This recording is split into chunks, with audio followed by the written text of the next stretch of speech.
The kid is just an absolutely great kid. If I were going to pick the 3 or 4 best athletes I've ever seen play basketball, he'd be one of them. I think he's the best athlete I've ever seen play basketball, bar none.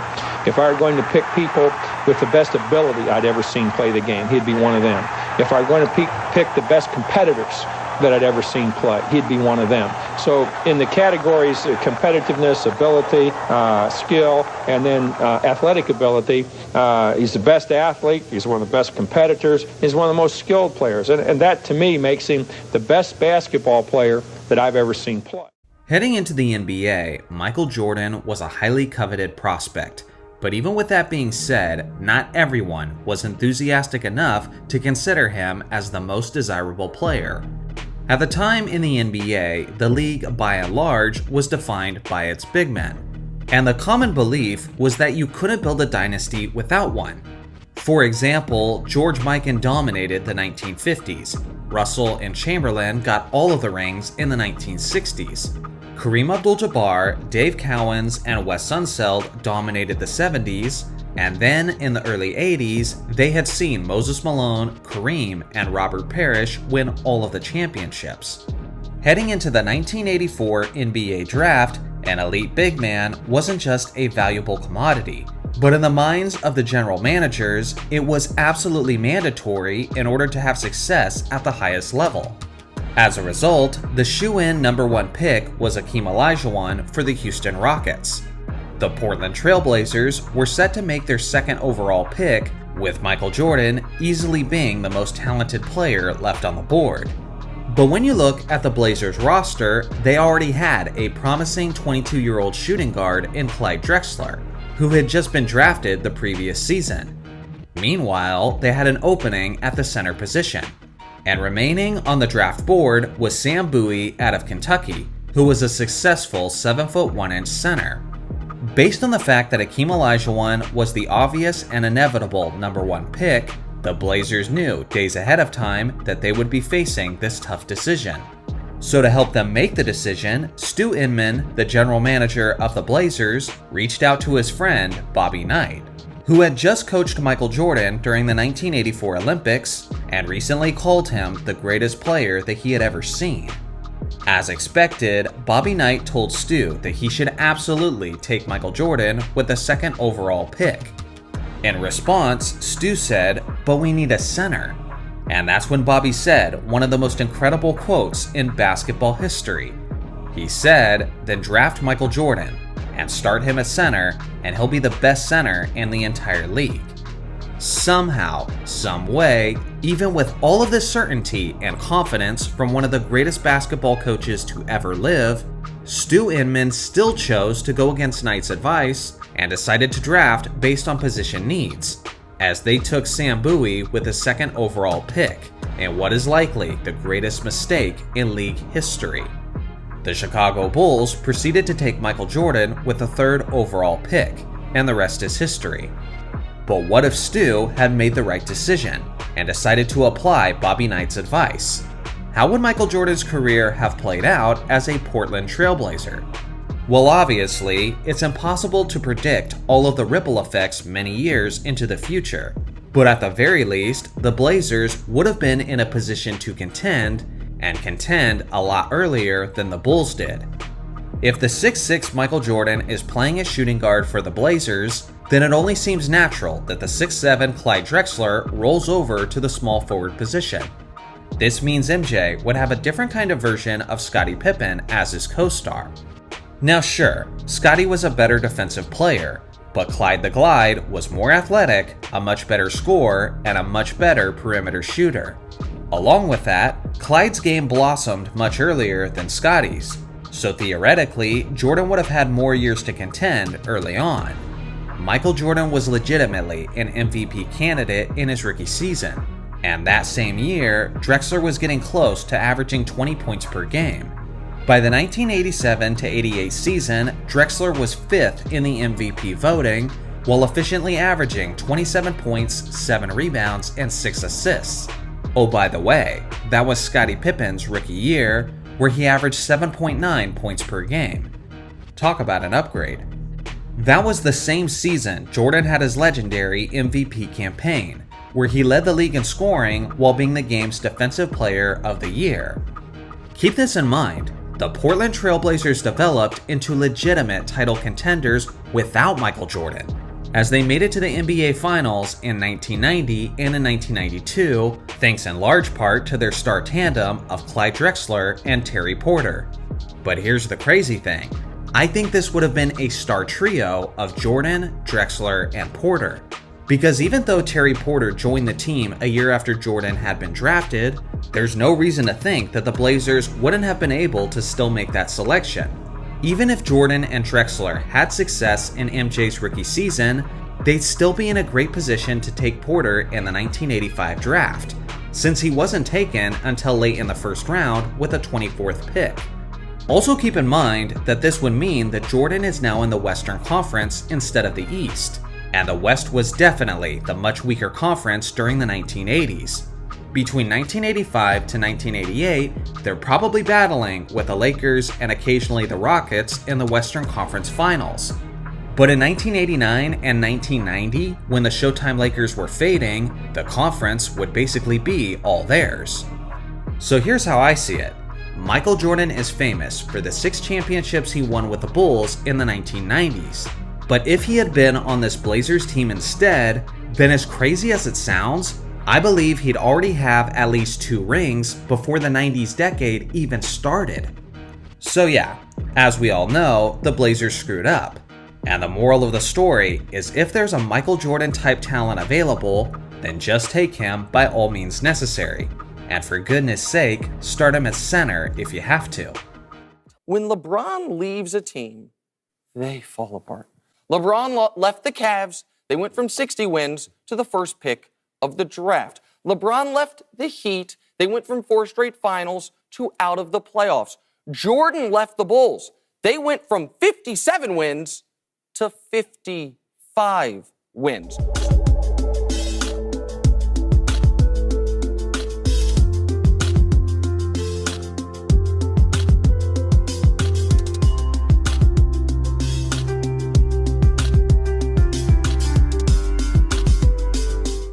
In the summer of 1993, Michael Jordan retired from the NBA to go play baseball and fulfill not only his childhood dream, but to honor his father's dream as well.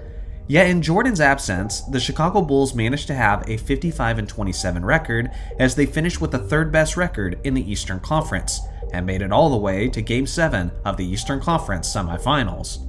Along with that, Scottie Pippen finished 3rd in the MVP voting. Horace Grant was an All-Defender, B.J. Armstrong earned his first All-Star selection, and Steve Kerr was a 6th Man of the Year candidate. All things considered, the Bulls had an incredible season that even exceeded the preseason expectations that many people had for them.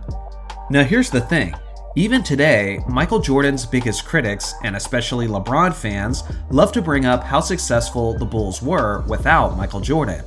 Their point is, Jordan can't be as valuable and as impactful as many people like to claim when the Bulls went 57-25 in 1993 with him on the team, and then proceeded to go 55-27 in 1994 with him off the team. Now, although that may sound like a decent point at surface level, it's severely lacking the necessary context. The truth is, Michael Jordan never played with a Bulls team that was as deep as the 1993 to 1994 Chicago Bulls. Jordan leaving to play baseball wasn't the only major roster change for Chicago in the 1993 offseason. They had just added the underappreciated Tony Kukoc to the roster, who was a skilled 6'10" small forward who could handle the rock, finish at the rim, and shoot from the perimeter. They also had Steve Kerr, who was simply one of the most efficient three-point shooters and free throw shooters in the history of the league. He not only spaced the floor, but he provided even more depth to an already stacked team, as he finished 6th overall on the 6th Man of the Year standings. During the 94 season, they also upgraded their center position, as they traded away Stacey King for the 7'2" Australian Luke Longley. Longley wasn't an all-star caliber player by any means, but he was in the prime of his career and was able to have a greater impact than a 36-year-old Bill Cartwright could. So here's what you need to consider to really drive the point home. Outside of Dennis Rodman and obviously Michael Jordan, the 1994 Chicago Bulls had all of their key pieces from their first three-peat stint and had nearly all of their key pieces from their second three-peat stint. From the first three-peat stint, they had Scottie Pippen, Horace Grant, B.J. Armstrong, John Paxson, and Bill Cartwright. And from their second three-peat, they had Tony Kukoc, Steve Kerr, and Luke Longley. Also consider how their top 9 scorers on the 1994 team were all between the ages of 25 and 30. To put it simply, MJ never had this much depth at his disposal. By the time Jordan finally rejoined the team towards the end of the 1994 to 1995 regular season, they weren't nearly as good for a variety of reasons. John Paxson had retired at the end of the 1994 season, and their interior defensive anchor, Horace Grant, had signed with the Orlando Magic in free agency, leaving the Bulls' power forward spot in a severely weakened state. By the time MJ showed up, Chicago was only 3 games over 500. So again, 93 was a great team that went on to win the championship. 94 was an even deeper team just without Michael Jordan. And 95 was a team that had some major holes in the roster and some chemistry issues to sort through. Now here's the crazy part that a lot of people don't realize. Even though Jordan was playing baseball, he was still on the Chicago Bulls payroll for the 1993 to 1994 season. Not only that, but he was their highest paid player on the team. So theoretically, even if MJ stayed with the Bulls and played during the 1994 season, it wouldn't have affected their salary cap any differently, meaning they could have had this exact same absurdly deep roster with MJ leading the way.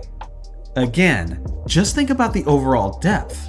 MJ performing at his very best, Scottie Pippen in his prime, a lockdown perimeter defense, an NBA All-Defender down low, 2 Six-Man of the Year candidates, 2 out of the top 4 most efficient three-point shooters in the entire league, and arguably the greatest head coach of all time.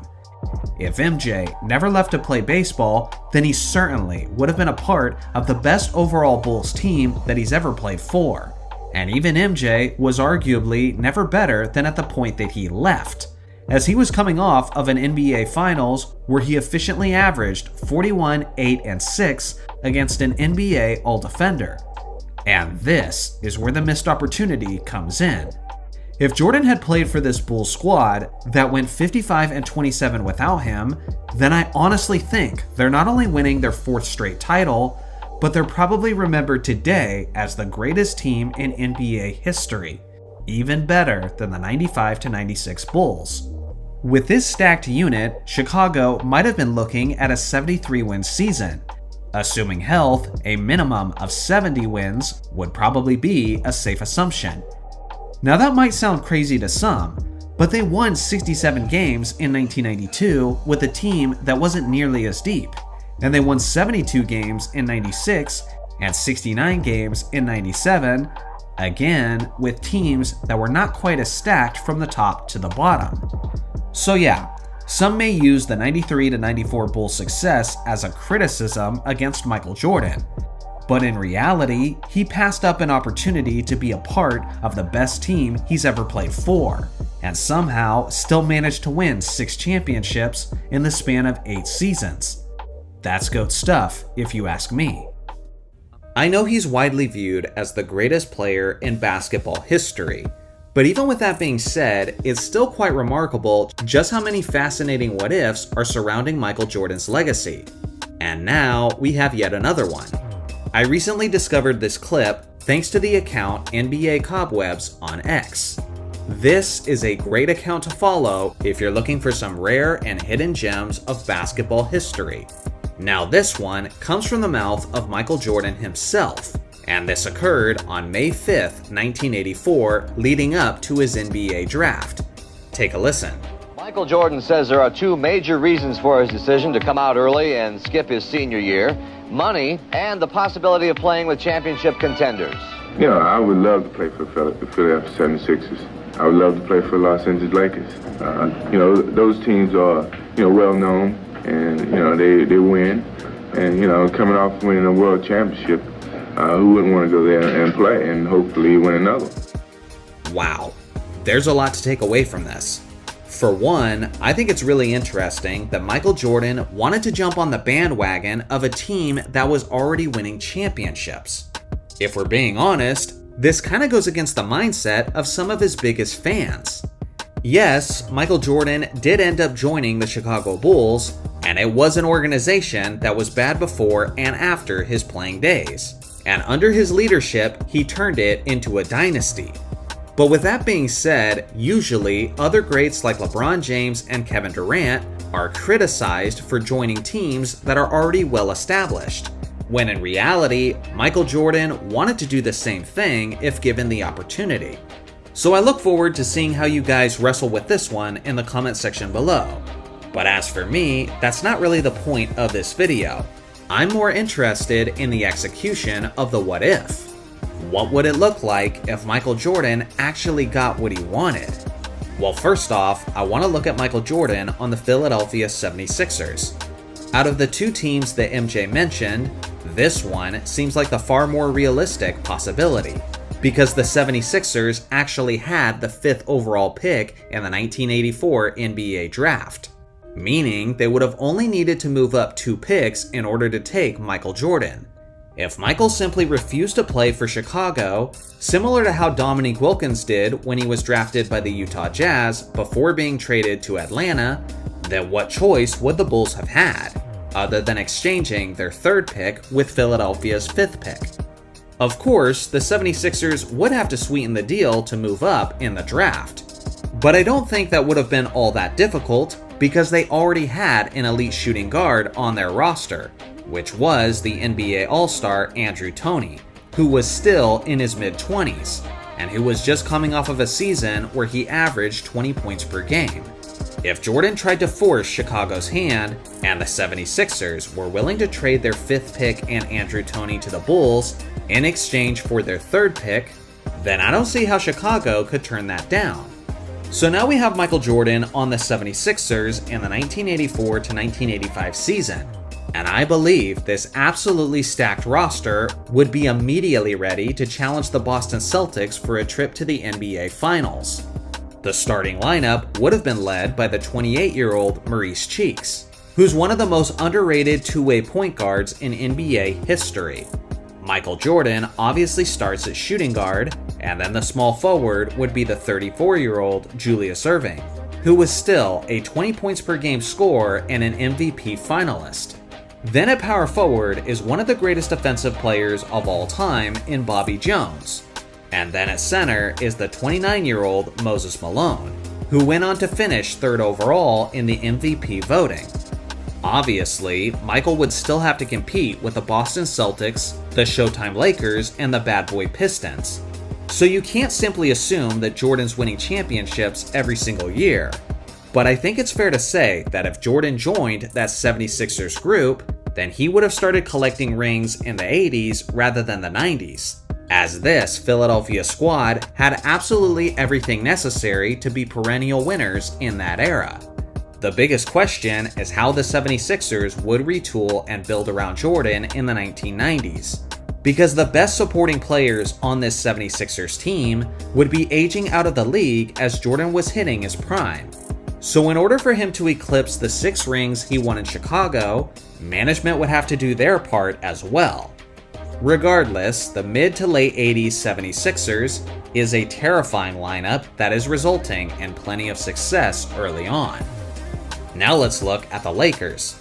This would have been a much more difficult trade to pull off, because the Lakers' first round pick was all the way down at 23rd, which means they would have had needed to move up 19 spots in order to take MJ. There's just no way that the Lakers could have convinced the Bulls to give up that pick unless they gave up some serious talent in return. But one package that probably would have got it done is the 23-year-old James Worthy, the 23-year-old Byron Scott, and the 23rd pick in the NBA draft. At the time, the Bulls didn't realize that they were potentially drafting the greatest player of all time. So passing up young and upcoming star guards like Worthy and Scott would have been very difficult for them to resist, especially if Michael made it clear that he wanted to play in Los Angeles and was willing to get pushy about it. So now that MJ's on the Lakers, they have a shockingly dominant starting five, as Magic Johnson is running the floor. Michael Jordan is his main target on the fast break. The Defensive Player of the Year candidate, Michael Cooper, has now moved into the starting lineup so he can play at small forward. Kurt Rambis is holding down the power forward spot, and the captain, Kareem Abdul-Jabbar, is securing the center position. This Showtime Lakers group would have simultaneously bolstered 3 out of the top 10 greatest players in NBA history, and all while they're still lethal. And amazingly, I think each of their games complement one another. If this was to happen, then there's no question that the Lakers would have dominated the rest of the 1980s decade, assuming they all remained healthy. Unlike the 76ers, I would also have confidence that the Lakers would be able to build a contending team around Jordan for the 1990s, after Magic and Kareem had already retired. Personally, I don't see how MJ could get any less than 8 championships in this scenario, with even as many as 10 rings feeling completely realistic. It's interesting, and I'm glad Jordan's career worked out the way that it did, because I personally think it means more to basketball history for Jordan to take an organization from being a lottery team to a dynasty. But with that being said, I can only imagine how much more Michael Jordan would have won if he had just been more insistent about getting what he wanted heading into the NBA draft. Just 10 days after Utah stunned Chicago at the United Center. Now, the subplot here, Bulls general manager Jerry Krause telling the Chicago Tribune this may be the end of the Bulls as we know them. Krause stated once again Phil Jackson won't be back next season. And as for Michael Jordan, Krause said, quote, if Michael chooses to leave because there's another coach here, then it is his choice, not ours. We would like to have Michael back, but Michael's going to have to play for someone else. It isn't going to be Phil. So power play or what? Our Brian Burwell asking Jordan about retirement prior to the Bulls-Jazz game. There's absolutely no room at all for you coming back under any other circumstances? None at all. And it's not a knock for them. I mean, I think they choose their direction and I choose my direction with an understanding that, this still is a business and they have to do what they have to do to make things work. And, I have to make things work for myself in terms of what makes me feel comfortable. And, I can't say that makes me feel comfortable playing for another coach at this stage in my career. But the motives of management, what can you do? It's a business. And I think it's a sickly idea why he want to come out and say this all of a sudden now. We don't need that right now. I mean, he's a smart man, but that's not a smart move right there. I won't play. I retire totally. It's that simple. It's totally simple. I won't play nowhere else. I won't follow Phil nowhere. I will totally retire. So that clears every question. Come back here and watch the Jazz. And what management is saying, Phil is out, then this is my last year. The viewers of my channel are a lot of hardcore fans of NBA history, and at this point, most hardcore basketball fans know all about Michael Jordan's rocky relationship with the Bulls' former general manager, Jerry Krause.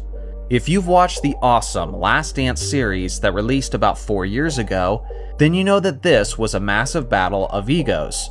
Simply put, Jerry Krause was one of the greatest NBA executives in the history of the league, as he helped put the perfect team around Jordan that enabled them to win 6 NBA championship rings. Unfortunately, he's also one of the most despised men in Chicago's history, because his supreme confidence in himself had him convinced that he could do it once again, and without Michael Jordan. After the 90s Bulls eventually went separate ways, Krause believed that he could rebuild another dynasty, and hypothetically, in this scenario, he would be the one receiving more of the praise, since he was able to do it with 2 completely different squads. The thing is, that only happened in Jerry's dreams, and not in reality. After the departure of Michael Jordan, Scottie Pippen, Dennis Rodman, and Phil Jackson, the Bulls became an absolute disaster, as the 98-99 squad finished with only a 13-37 record. They had the worst offense in the entire league, including one night where they only scored a grand total of 49 points against the Miami Heat. Since the introduction of the shot clock in 1954, that is the fewest points ever scored by an NBA team. Not only was Krause wrong about his ability to rebuild another dynasty, but they would never again make the playoffs under Jerry Krause's management. In fact, after Jordan retired from the Bulls for the final time, the organization had an abysmal 93 wins and 280 losses over the rest of Jerry Krause's career. This man wasn't just wrong, but he was about as wrong as you can possibly be. So now let's refocus on Michael. Obviously, after Krause's decision to basically fire Phil Jackson, MJ ended his career in Chicago with a 45-point performance in Game 6 of the NBA Finals, where he won his 6th championship ring and 6 Finals MVPs, which was capped off with what is likely the most iconic shot in basketball history. After spending 3 full seasons away from the game, MJ returned to the NBA. This time, though, as a Washington Wizard.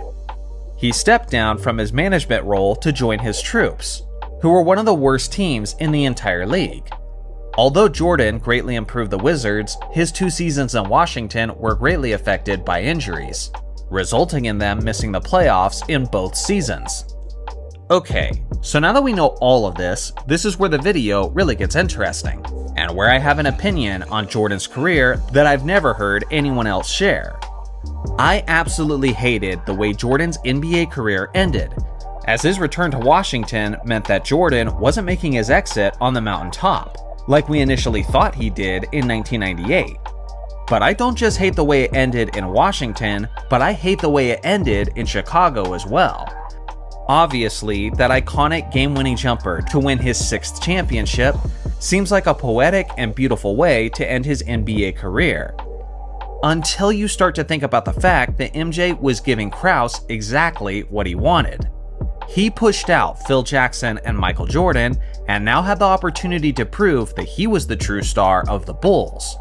In a sense, Jerry Krause got the last word. You know when it's hardest to see your ex thriving and happy? It's when she's with someone else.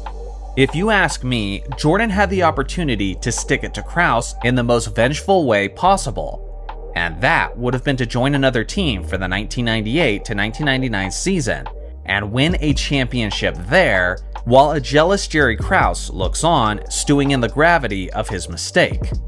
Remember, this is the same Michael Jordan who turned his Hall of Fame speech into a long rant about the guys he successfully got revenge on. MJ making this kind of move right after leaving Chicago would have been right in line with his character, his personality, and honestly, I think it could have further enhanced his legacy. So the question inevitably becomes, where could Jordan have gone to in the 98 to 99 season? Remember, part of MJ's decision to retire was because of the fact that he didn't want to play under a head coach that wasn't Phil Jackson. So theoretically, Phil Jackson would likely have to go to this new team as well. Personally, I think there was the perfect situation for all of this, and that was the New York Knicks. In recent years, New York had tried multiple times to bring MJ on board, so their desire was certainly intact. Numerous times in the past, Michael talked about how special it was to play in Madison Square Garden, and the special relationship he had with the New York Knicks fans. Patrick Ewing was already on that roster, which would have given MJ the opportunity to end his playing career alongside of one of his best friends. But this situation also makes a ton of sense for Phil Jackson. The Knicks were coming off of a somewhat disappointing 43-39 season, and the Knicks head coach Jeff Van Gundy had just recently embarrassed himself during the famous Heat and Knicks brawl in the 1998 playoffs. So I think it was fair to say that his head coaching seat was already starting to get a bit warm. If Jordan is looking to join the Knicks in the summer of 1998, but only under the agreement that Phil Jackson is coming with him to coach the team, then I have no question that New York's management would have created the openings. Yes, in our current reality, Jackson did take a coaching hiatus during the 98 to 99 season. But as a former New York Knicks player who won 2 championships with that franchise, Jackson had a well-known, deep love for that organization. If MJ recruited him to come to New York and attempt to win a championship together apart from Jerry Krause, then I honestly really have a hard time seeing Phil turn down that tremendous offer. So let's say that this did happen. What would the Knicks roster look like? Well, with MJ coming in as a scoring wing, I don't think they would feel the need to make the trade for Latrell Sprewell, who was primarily a scorer and was seen as a locker room risk at the time, since he had recently choked his coach in Golden State. This means that the famous New York Knick, John Starks, remains on the roster a little bit longer. In this scenario, I believe the 98-99 Knicks lineup would have been Charlie Ward at the starting point, the lethal shooter Allen Houston as the starting two guard, and older Michael Jordan would move to the small forward, the 29-year-old Larry Johnson at power forward, and obviously Patrick Ewing would be the starting center. Coming off the bench as the 6th and 7th men would be the shooting guard John Starks and the shot-blocking center Marcus Camby. This roster, with Van Gundy instead of Jackson and with Sprewell instead of Jordan, finished as the 8th seed and made it all the way to the NBA Finals before being eliminated by the San Antonio Spurs in 5 games. Now with Phil Jackson and Michael Jordan, this team would have been absurdly stacked. And not only do I believe that they would have made it to the NBA Finals, but I honestly think that they had all the tools necessary to defeat the San Antonio Spurs, which would have given Michael Jordan his 7th championship ring, and would have been the perfect way to execute his revenge on Jerry Krause, as MJ gets the last laugh. Truthfully, part of me is surprised that MJ didn't try to do something like this, and basically just let Jerry run them all out of Chicago with no attempt at revenge. To me, that would have been the perfect statement to end Jordan's career, as he would show Krause that he couldn't build another dynasty after Jordan, because at the end of the day, you just can't clone Michael Jordan. Michael Jordan is widely recognized as the greatest icon in basketball history. Naturally, surrounding his legacy is a series of major what-ifs. One of the biggest reasons for this is not because of his popularity alone, but it's because he did something that very, very few players ever do. He retired from the game of basketball on 3 separate occasions. Due to this, people are left to wonder, would Michael Jordan's Bulls have won 8 straight championships if he never retired in 1993 to go play baseball? People wonder if MJ could have defeated the San Antonio Spurs in the 1999 finals. And lastly, people assume that Michael Jordan would be the NBA's all-time scoring leader if he never took all of those breaks. But just how accurate are some of those assumptions? Obviously, I don't have a crystal ball, and there's no way we can say for certain how things would have gone. But with that being said, we do have a lot of information and data that can lead us to make some educated guesses on how this all would have panned out. So sit back and enjoy, as I break down what history could have looked like if Michael Jordan only retired from the game of basketball just once. First off, Michael Jordan entered the NBA at the age of 21 in 1984, and he didn't leave the game for the final time until he was 40 years old in 2003. So in this scenario, this will be the length of his completed career, which will be a grand total of 19 seasons in the NBA. Now let's start by looking at his first retirement in 1993. MJ's Bulls were coming off of their 3rd straight championship victory, and surrounding that 3rd run was controversy about Jordan's gambling habits. And then that was soon followed up by the tragic passing of his father.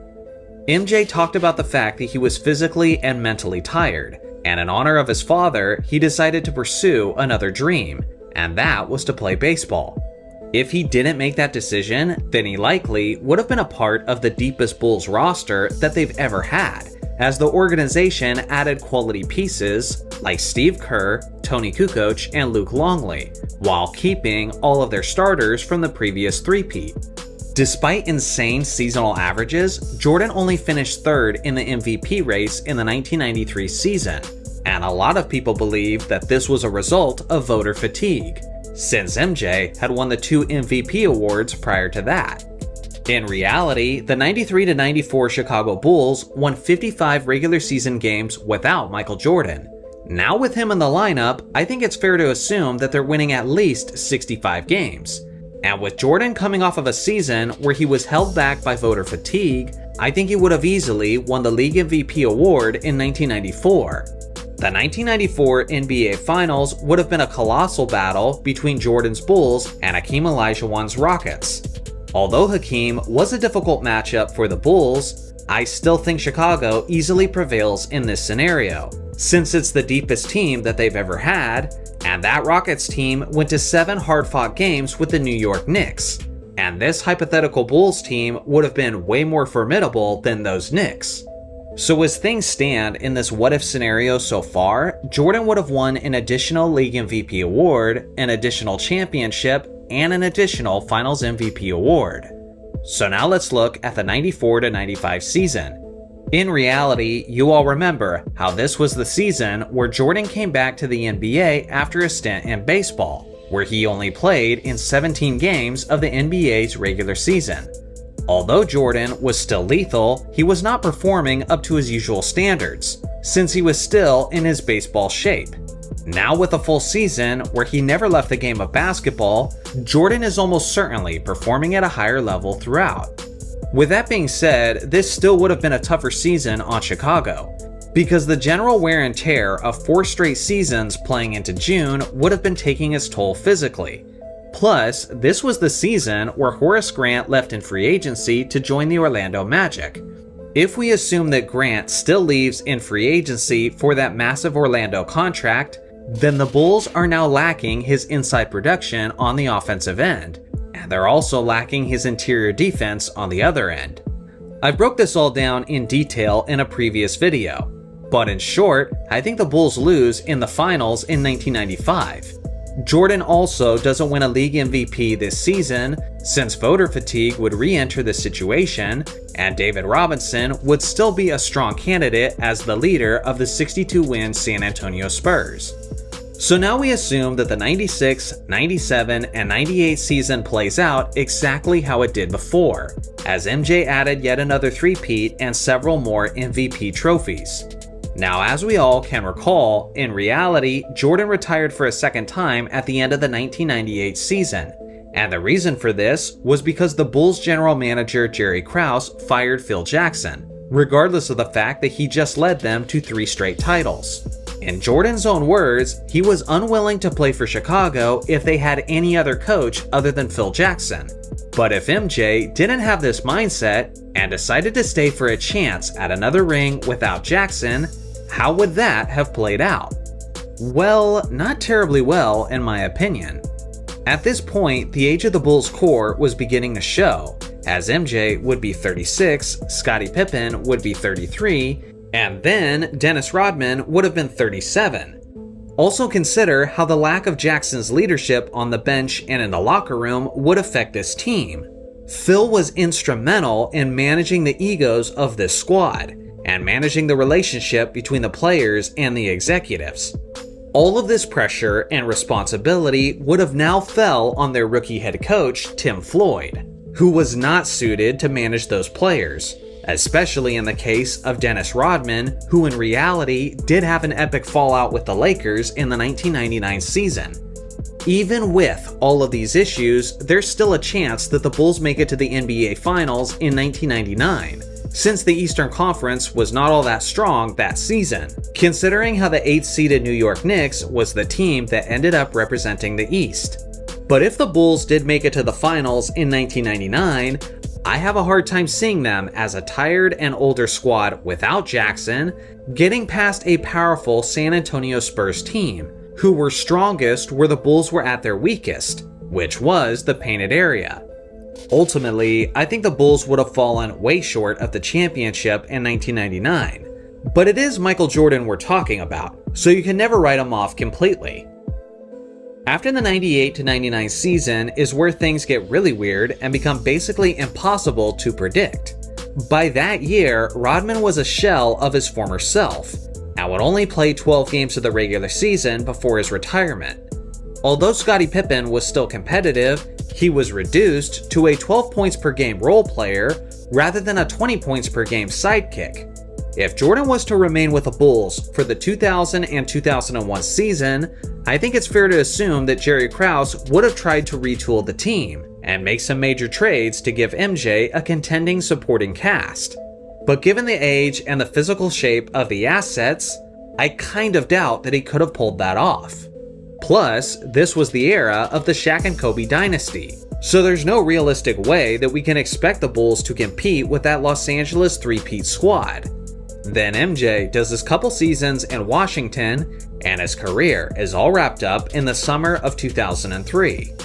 So at the end of Michael's career, if he had never retired, he would have had 7 championship rings instead of 6. He would have had 7 Finals MVPs instead of 6, and he would have had 6 league MVPs instead of 5, tying him with Kareem Abdul-Jabbar for the most in NBA history. He would also have a 7 out of 9 NBA Finals record, which certainly isn't as clean as 6-0, but it is more success overall. But what about his scoring records? Because that's a lot more time in the NBA. Well, in reality, at the end of Jordan's career, he had a grand total of 32,292 points, which currently has him in the 5th spot on the NBA's all-time scoring list. So let's get started by trying to estimate what Jordan would average in his first 2 seasons after his retirement. First, we need to subtract Jordan's 457 points in his 1995 season from his grand total, since he will instead be playing in the entire season. Well, in the 4 years that Michael Jordan was playing in the triangle offense leading up to his first retirement, he was averaging 2,569 points per season. Considering his age at the time, I think it's fair to assume that MJ would have maintained this pace in 1994 and in 1995, which means that we need to add 5,138 points to his career total. That gives him 36,973. Now we need to add the 99, 2000, and 2001 season. In his 3 seasons leading up to 1999, Jordan was playing all 82 games, while his points per game averages continued to decrease by just under 1 point per season. If we assumed that this trend would continue and adjust for his lockout-shortened 1999 season, then he would have theoretically scored another 5,728 points over that 3-season stretch, which now brings his grand total to 42,701 points. This would make him the all-time leading scorer ahead of LeBron James, although LeBron could still potentially catch Jordan depending on how long he's willing to play. When you consider the fact that MJ played 3 seasons in college, while LeBron entered the NBA straight out of high school, it really gives you some perspective on just how insane Jordan's scoring actually was. So at the end of the day, 7 championships, 7 Finals MVPs, 6 league MVPs, 11 first-team all-defensive selections, the NBA's all-time leading scorer, and most people would be calling him the GOAT. So I guess not much really changes on that front. As all of you know, Michael Jordan is the most iconic basketball player of all time, and most people agree that he's the greatest player of all time. So naturally, there's going to be a lot of speculation and what-ifs tied to his career, and the list of those go on, and I've talked about those for hours on this channel. But if you ask me, the greatest Michael Jordan what-if is one that is very rarely talked about. It wasn't about Jordan's first retirement, it wasn't about his second retirement and their chance at winning a 7th championship, but for me, it was actually about his return in his Wizards years. Listen, I'm fully aware that most people are not going to agree with me about this being his greatest what if, but for me, this one is just the most fascinating. So here's the deal. This is an article from 2005, and from an interview, Jordan was quoted to say that he felt used by the Washington Wizards organization. You see, MJ was the team's general manager before he stepped down to play with the team, and Jordan assumed that as soon as his 2 years were done playing with the Wizards, he would then assume his position as an executive for Washington. Unfortunately, Abe Pollin, who was the owner of the organization, decided to cut ties with Michael Jordan almost immediately after he was done playing. This led MJ to say that if he knew that he was going to be used this way by Abe Pollin, and that he wasn't going to be resuming his general manager position after his playing days were done, then he wouldn't have come back to play for the Washington Wizards in the first place. That's where the what if comes in, because if MJ didn't come back to play for the Wizards, who would he have played for instead? Now, some might theorize that Michael Jordan would have just remained retired, and although that is certainly a possibility, I think that is extremely unlikely.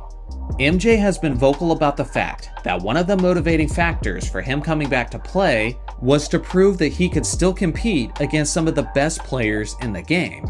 And he described it many times as having an itch. He just had that itch that he had to scratch. He had to come back to play the game of basketball professionally because he still believed he had something left in the tank. Personally, I think that itch would have been too strong for MJ to ignore. To know that answer for sure, you'd have to ask MJ.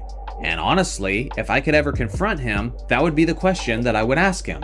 If you didn't come back and play for Washington, would you have come back to play at all? And if you did, what team would you have played for?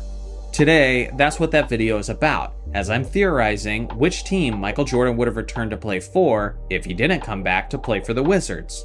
Now first off, let me address the teams that Michael Jordan definitely would not have gone to. First off is the Washington Wizards, naturally because that's what this video premise is about. The second team is the Chicago Bulls, and this might seem surprising to some, but not really once you understand the context. At the time, Jerry Krause was still the general manager of the Chicago Bulls, and him and MJ famously had a very tumultuous relationship. There is absolutely no way that Michael Jordan comes back to play for Jerry once again. The Bulls also still had Tim Floyd as their head coach, which is the guy who was being groomed to replace Phil Jackson, and Krause pushed out Jackson for that replacement. This entire situation would be repulsive to MJ. No matter how strong his itch was, I think Jordan would rather remain retired than come back and play for this organization at that point. The third team that MJ definitely would not have came back to play for is the Indiana Pacers. Michael Jordan did have a friend on that squad, which was Reggie Miller, and maybe that would have been a nice merger for the two veteran stars. But the ultimate deal breaker was the fact that Isaiah Thomas was the head coach of the Pacers at that point. Everyone knows that Isaiah and Michael had a bitter rivalry on the court, and still hold harsh feelings towards one another even to this day. There's absolutely no way that Jordan would have embraced a situation where Isaiah Thomas is an authority figure above him. The fourth and final team that I can say with certainty that Jordan wouldn't have come back to play for was the New York Knicks. Yes, at some point there was some connections and some rumors between Jordan and the Knicks, but that was before the situation happened with Jeff Van Gundy. Van Gundy was still New York's coach at that time, and Michael was really known to hold grudges. And after Van Gundy's famous con man comments about Michael Jordan several years earlier, I would really have a hard time seeing MJ trusting Van Gundy again in any kind of coworker relationship. As we all know, Michael is a guy who will cut all ties completely if you say something against him personally. Look at his relationship with Charles Barkley as an example. So now that I've addressed all the teams that Michael Jordan would not have come back to play for, who were the most likely teams that he would have come back to play for? First off, the Los Angeles Lakers. At the time, the Lakers had just won back-to-back NBA championships and were looking to complete a three-peat. Obviously, there would have been some pre-existing chemistry, considering the fact that Phil Jackson was the Lakers' head coach. He also could have embraced a mentorship role over a young Kobe Bryant, and I'm sure Kobe would have embraced that as well. Obviously, he'd be immediately competing for a 7th NBA championship ring. But it's tough to say whether Jordan would have wanted to join a team that had already done everything that was needed to win championships. Yes, he could reconnect with Phil, he could be teammates with Shaq, and he could mentor Kobe.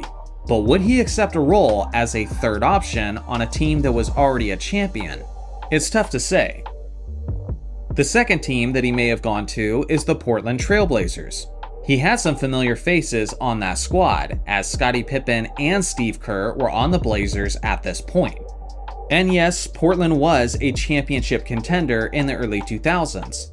But heading into the 01-02 season, Portland was kind of on the downswing, as Arvydas Sabonis was no longer on the roster, and much of the team was really getting up there in their basketball years. There was also a lot of negative media attention around the Blazers at this point, and they had even been nicknamed the Jailblazers for some time, due to all the issues that they were having off the court. It's tough to say whether Michael Jordan would have been okay getting a squeaky clean image involved with that organization. Plus, it's also tough to say what his relationship was exactly like with Scottie Pippen at this time. Would Pippen have even embraced MJ at that point? Regardless, I think there's enough evidence to say that he would at least have to consider it. The third team that Michael Jordan could have joined is actually the New Jersey Nets. This would have been a really interesting situation, as they were a contender in the Eastern Conference. Rod Thorne was the general manager of the Nets at that time, and he was actually the man who drafted Michael Jordan for the Chicago Bulls in 1984. Rod famously has had a close relationship with Michael Jordan, and there is even the rumor that MJ once told Rod that he wouldn't be on the Dream Team if Isaiah Thomas was on it. That may or may not be true, but one thing that is true is that Michael Jordan has a very exclusive circle of trust, and Rod was one of those guys who were in it. He would have been playing alongside of the best point guard in the game at that point, Jason Kidd, and they also had a strong power forward in Kenyon Martin. Jordan likely would have started ahead of the 6'10 small forward Keith Van Horn. If MJ decided to go back to Rod Thorne and play for the New Jersey Nets, I think they still end up making it to the NBA Finals, but they probably still end up losing to the Los Angeles Lakers. But this time, instead of being swept, they probably win a game or two. Regardless, the acquisition of MJ would do nothing about the Nets' inability to contain Shaq. The fourth and final team that I believe Michael Jordan could have returned to play for is actually the Orlando Magic. In the summer of 2001, the Magic signed Patrick Ewing on July 18th, which was well before MJ made his official decision on where he was going to play, and Patrick was one of Jordan's best friends. So it's possible that MJ could have followed him there and have that be their final swan song together. MJ also could have embraced a mentorship role with the Orlando Magic superstar Tracy McGrady. Also consider the fact that Horace Grant returned to the Magic that season, which gives MJ yet another familiar face. Figuring out the starting lineup for that group would have been difficult, since the team had T-Mac, Grant Hill, and potentially Michael Jordan, who are all shooting guards / small forwards. Eventually, the situation would have resolved itself, since Grant Hill only played in 14 games that season due to an injury. My guess is that they probably make it as far as the Eastern Conference semis, before they were eliminated by Jason Kidd and a deeper New Jersey Nets team. So ultimately, to get a real definitive answer, you'd have to ask MJ himself. But if you ask me, one of the four teams he would have returned to play for are the Los Angeles Lakers, the Portland Trail Blazers, the New Jersey Nets, or the Orlando Magic. In this situation, I believe the only scenario where MJ ends up winning a 7th championship ring is if he joined the Los Angeles Lakers, completing the three-peat from 2000 to 2002. Would it have meant much to his legacy? Probably not, considering that Shaq and Kobe were the clear engines of that squad. Still, it's cool to think about. Today's video is about one of the most highly discussed basketball theories in NBA history. Would the Chicago Bulls have won the championship in 1994 and eventually in 1995 if Michael Jordan had never retired in the summer of 1993? He left the game he loved to go play another game he loved, baseball, fulfilling his father's dream after his tragic passing. The thing is, there's a lot of things at play with this hypothetical situation that a lot of people usually don't consider, and today I wanted to tackle some of those aspects. Now, one thing is for certain, who the Bulls would have been going up against in the NBA Finals if they theoretically made it in 1994 and 1995 wouldn't have changed, as Hakeem Olajuwon's Rockets were the back-to-back NBA champions coming out of the Western Conference. Seeing that the Bulls are an Eastern Conference team, they wouldn't have seen them until the NBA Finals. Therefore, Houston's trajectory certainly wouldn't have changed, at least until that point. Now, before we get into this hypothetical situation, we first have to look at what the Bulls lineup looked like when Michael Jordan was retired. The first season after Jordan had retired was actually a really impressive year for Chicago. They made several acquisitions, as they had signed the perimeter shooting assassin Steve Kerr. They signed the versatile small forward Tony Kukoc to an 8-year deal, and they signed Bill Wennington to be a backup center. This team was extremely deep, as it had much of the supporting cast of the Bulls' first three-peat, and it had some of the quality pieces of their second three-peat. Due to the fact that this team was well coached by Phil Jackson, Scottie Pippen had a career year, and they were extremely deep, they won 55 games in that regular season, and made it all the way to Game 7 of the Eastern Conference semifinals before they were controversially eliminated by the New York Knicks. Their 93-94 season was certainly better than their 94-95 season, as their second year after Jordan's departure was a lot more tumultuous, as there was chemistry issues, execution issues, and there was the lack of Horace Grant, who had left in the offseason and had signed with an Eastern Conference contender in the Orlando Magic. Due to this, Chicago was really struggling up until Jordan returned with 17 games left in the regular season. As most of you all know, Michael Jordan did help his Bulls to make it into the playoffs before they were eventually eliminated by Shaq, Penny, Horace Grant, and the Orlando Magic. One of the most common narratives about this season is that Michael Jordan wasn't yet back into basketball shape. Even in the Last Dance documentary, Michael Jordan and his physical trainer talked about how he was still in baseball shape. He hadn't quite got rid of his baseball body and got back into his basketball form, and because of that, he wasn't quite at 100% just yet. Do I agree with that narrative? Yes, to a certain extent. Jordan was definitely a little bit rusty, but with that being said, he was still a monster in those playoffs, even if you include the fact that they lost.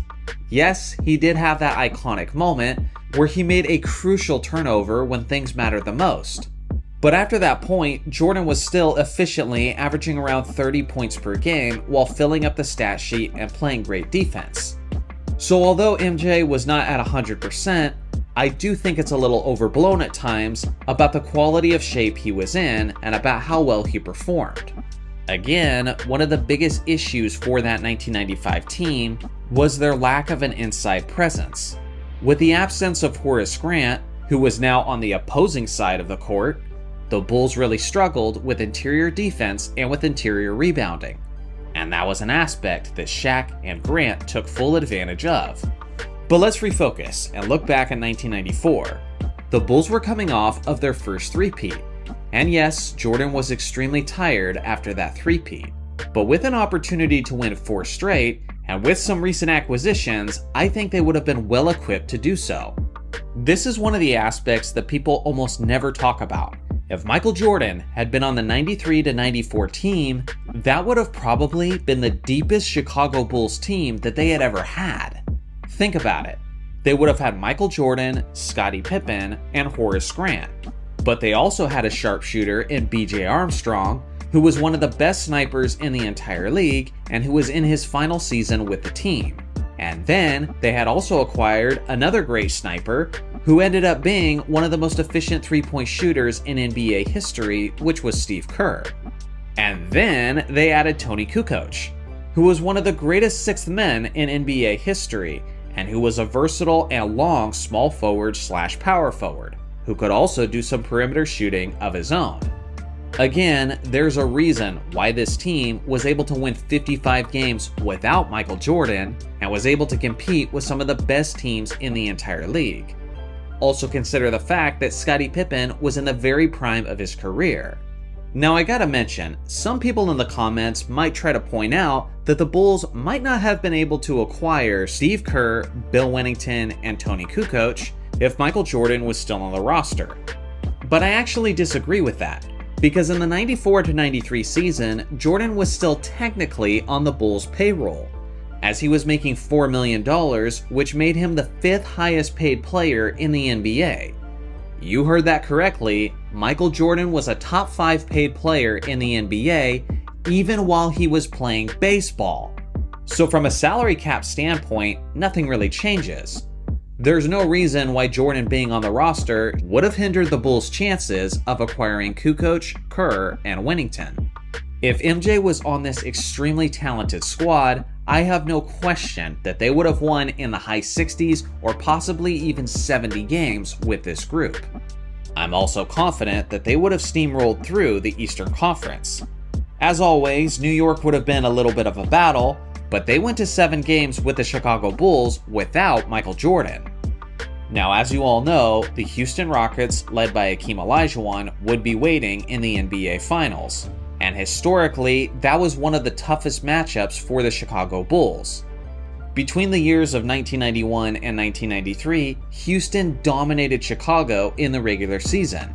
Even Michael Jordan has spoken in the past about how Hakeem Olajuwon was one of their toughest matchups, as guys like Bill Cartwright didn't have a chance going up against the Dream. Anybody who knows basketball firmly believes that the Dream would have got his and would have put up monstrous numbers in this series. But the thing is, I don't know if that's enough to make up for everything else. As an out-of-conference matchup, the Bulls and the Rockets went up against each other twice in that 1994 regular season, and the Bulls actually split the series with the Rockets, as each team won a relatively close game. It was already pretty competitive, but if you give Michael Jordan, in the prime of his career, a prime Scottie Pippen, a still strong Horace Grant, and the best and deepest supporting cast that he's ever had, then I have very little doubt in my mind that the Bulls would end up winning their 4th straight championship. I think they would have been heavy favorites in that series, and personally, that's what I would have put my money on with confidence. So yes, if MJ had not left to play baseball, I believe he'd have at least 7 NBA championships and would have completed a historic four-peat where he had defeated Hakeem Olajuwon and the Houston Rockets. But the thing is, things get a lot more interesting in 1995. Because in that offseason, Horace Grant had left the Chicago Bulls for the Orlando Magic. And again, we saw what happened in reality when Jordan rejoined the Bulls with 17 games left in the regular season. Some Bulls fans might suggest that Horace Grant would have stuck around if he had just won his 4th straight championship. And although that makes sense, money was a big factor in that decision for Grant. None of us can say for certain, outside of Horace, whether or not he actually would have left the Bulls if Jordan was still around. But seeing that Orlando made Grant one of the highest paid players in the NBA, I think it's fair for us just to assume for this video that he still ends up leaving the Bulls, which again leaves Chicago very lacking in the interior. Houston had also made a major acquisition, as they had acquired Clyde Drexler from the Portland Trail Blazers to help them try to win their 2nd straight championship. Now here's something people need to remember. The Houston Rockets in 1995 had won their 2nd straight championship in reality, but they were not this juggernaut type team. They actually had an underwhelming regular season, as they finished that year with 47 wins and 35 losses. And then, even in the postseason, they had to fight tooth and nail just to make it all the way to the NBA Finals. In the first round against the Utah Jazz, they defeated Utah 3-2. And then in the Western Conference semifinals against the Phoenix Suns, they barely won that series in 7 games. And then in the Western Conference Finals, in a tough battle against David Robinson, they ended up winning in 6 games. Yes, they swept the Orlando Magic in 4 games in the 1995 NBA Finals, and that is the iconic series that everybody remembers. But before that, every other series was basically a really tough match that they were barely able to overcome. But again, Chicago wasn't at full strength either. Remember, the Bulls don't have Horace Grant. They hadn't acquired Dennis Rodman until the following year, basically meaning they have no strong power forward position. And then at the center position, they're also weak in 1995, as Bill Cartwright was no longer with the team, meaning that the Bulls had a center rotation of Will Perdue and Bill Wennington. Neither of those guys are incredible players on offense or defense, and Hakeem Olajuwon would have ate them alive in 1995. As great as Jordan would have been, and as great as Pippen would have been, they had some serious holes that could be exploited. They would have lost the battle of the boards, both offensively and defensively, and as far as rim protection and points in the paint, it wouldn't have been even close. Due to this, I honestly believe that even if Michael Jordan had never retired and had been around for the full season in 1995, they still would have lost to Hakeem Olajuwon and the Houston Rockets in the 1995 NBA Finals. Again, we're talking about Michael Jordan, and in reality, he has a perfect undefeated record in the NBA Finals, so you can never count him out. But if you ask me, if he had never retired in the summer of 1993, I think he ends up with 7 championship rings instead of 6. He would have won 7 championships in the span of 8 seasons, assuming that Horace Grant still leaves in 1994, and Dennis Rodman still joins in the summer of 1995. But that's just my opinion based on the information we have and based on the matchups. After the Bulls won their 6th championship ring in 1998, the team imploded due to turmoil between the general manager, the coaches, and the players. Most basketball fans know the details about why this team disbanded, and if you watched the Last Dance documentary that released a few years ago, then you certainly know all about it. But if you don't know the details, you can watch my summarized version with this video. Now, towards the end of that documentary, Michael Jordan talked about how frustrated he was that his Bulls didn't get a chance to win a 7th championship ring in 1999. Phil Jackson retired due to pressure from general manager Jerry Krause. Without Phil Jackson around, Jordan decided to retire from basketball. Without Jordan around, Bulls management determined that they couldn't compete for championships. So they traded Scottie Pippen and Steve Kerr, and they released Dennis Rodman. Jordan was convinced that if Phil Jackson hadn't been pushed out of his coaching position, that entire squad would have returned for a chance to compete for a 7th ring in 1999, and he believed they likely would have won another championship. But is he right? Would the Bulls have won a 4th straight title to close out their dynasty on an even more legendary note? Well, I actually believe this answer is a bit more complicated than people usually recognize. There's a lot of nuance to this hypothetical question, and although there is absolutely no way we can get a definitive answer to something that never happened, at the very least, I can make an educated guess based on the information in front of us. So without further ado, let's get into it. The first thing we have to do is look at the state of the Chicago Bulls team at the end of the 1998 season. We'll start with Michael Jordan. MJ was 35 years old and had just finished his 13th season in the NBA. Jordan would have turned 36 during the 1998 to 1999 regular season.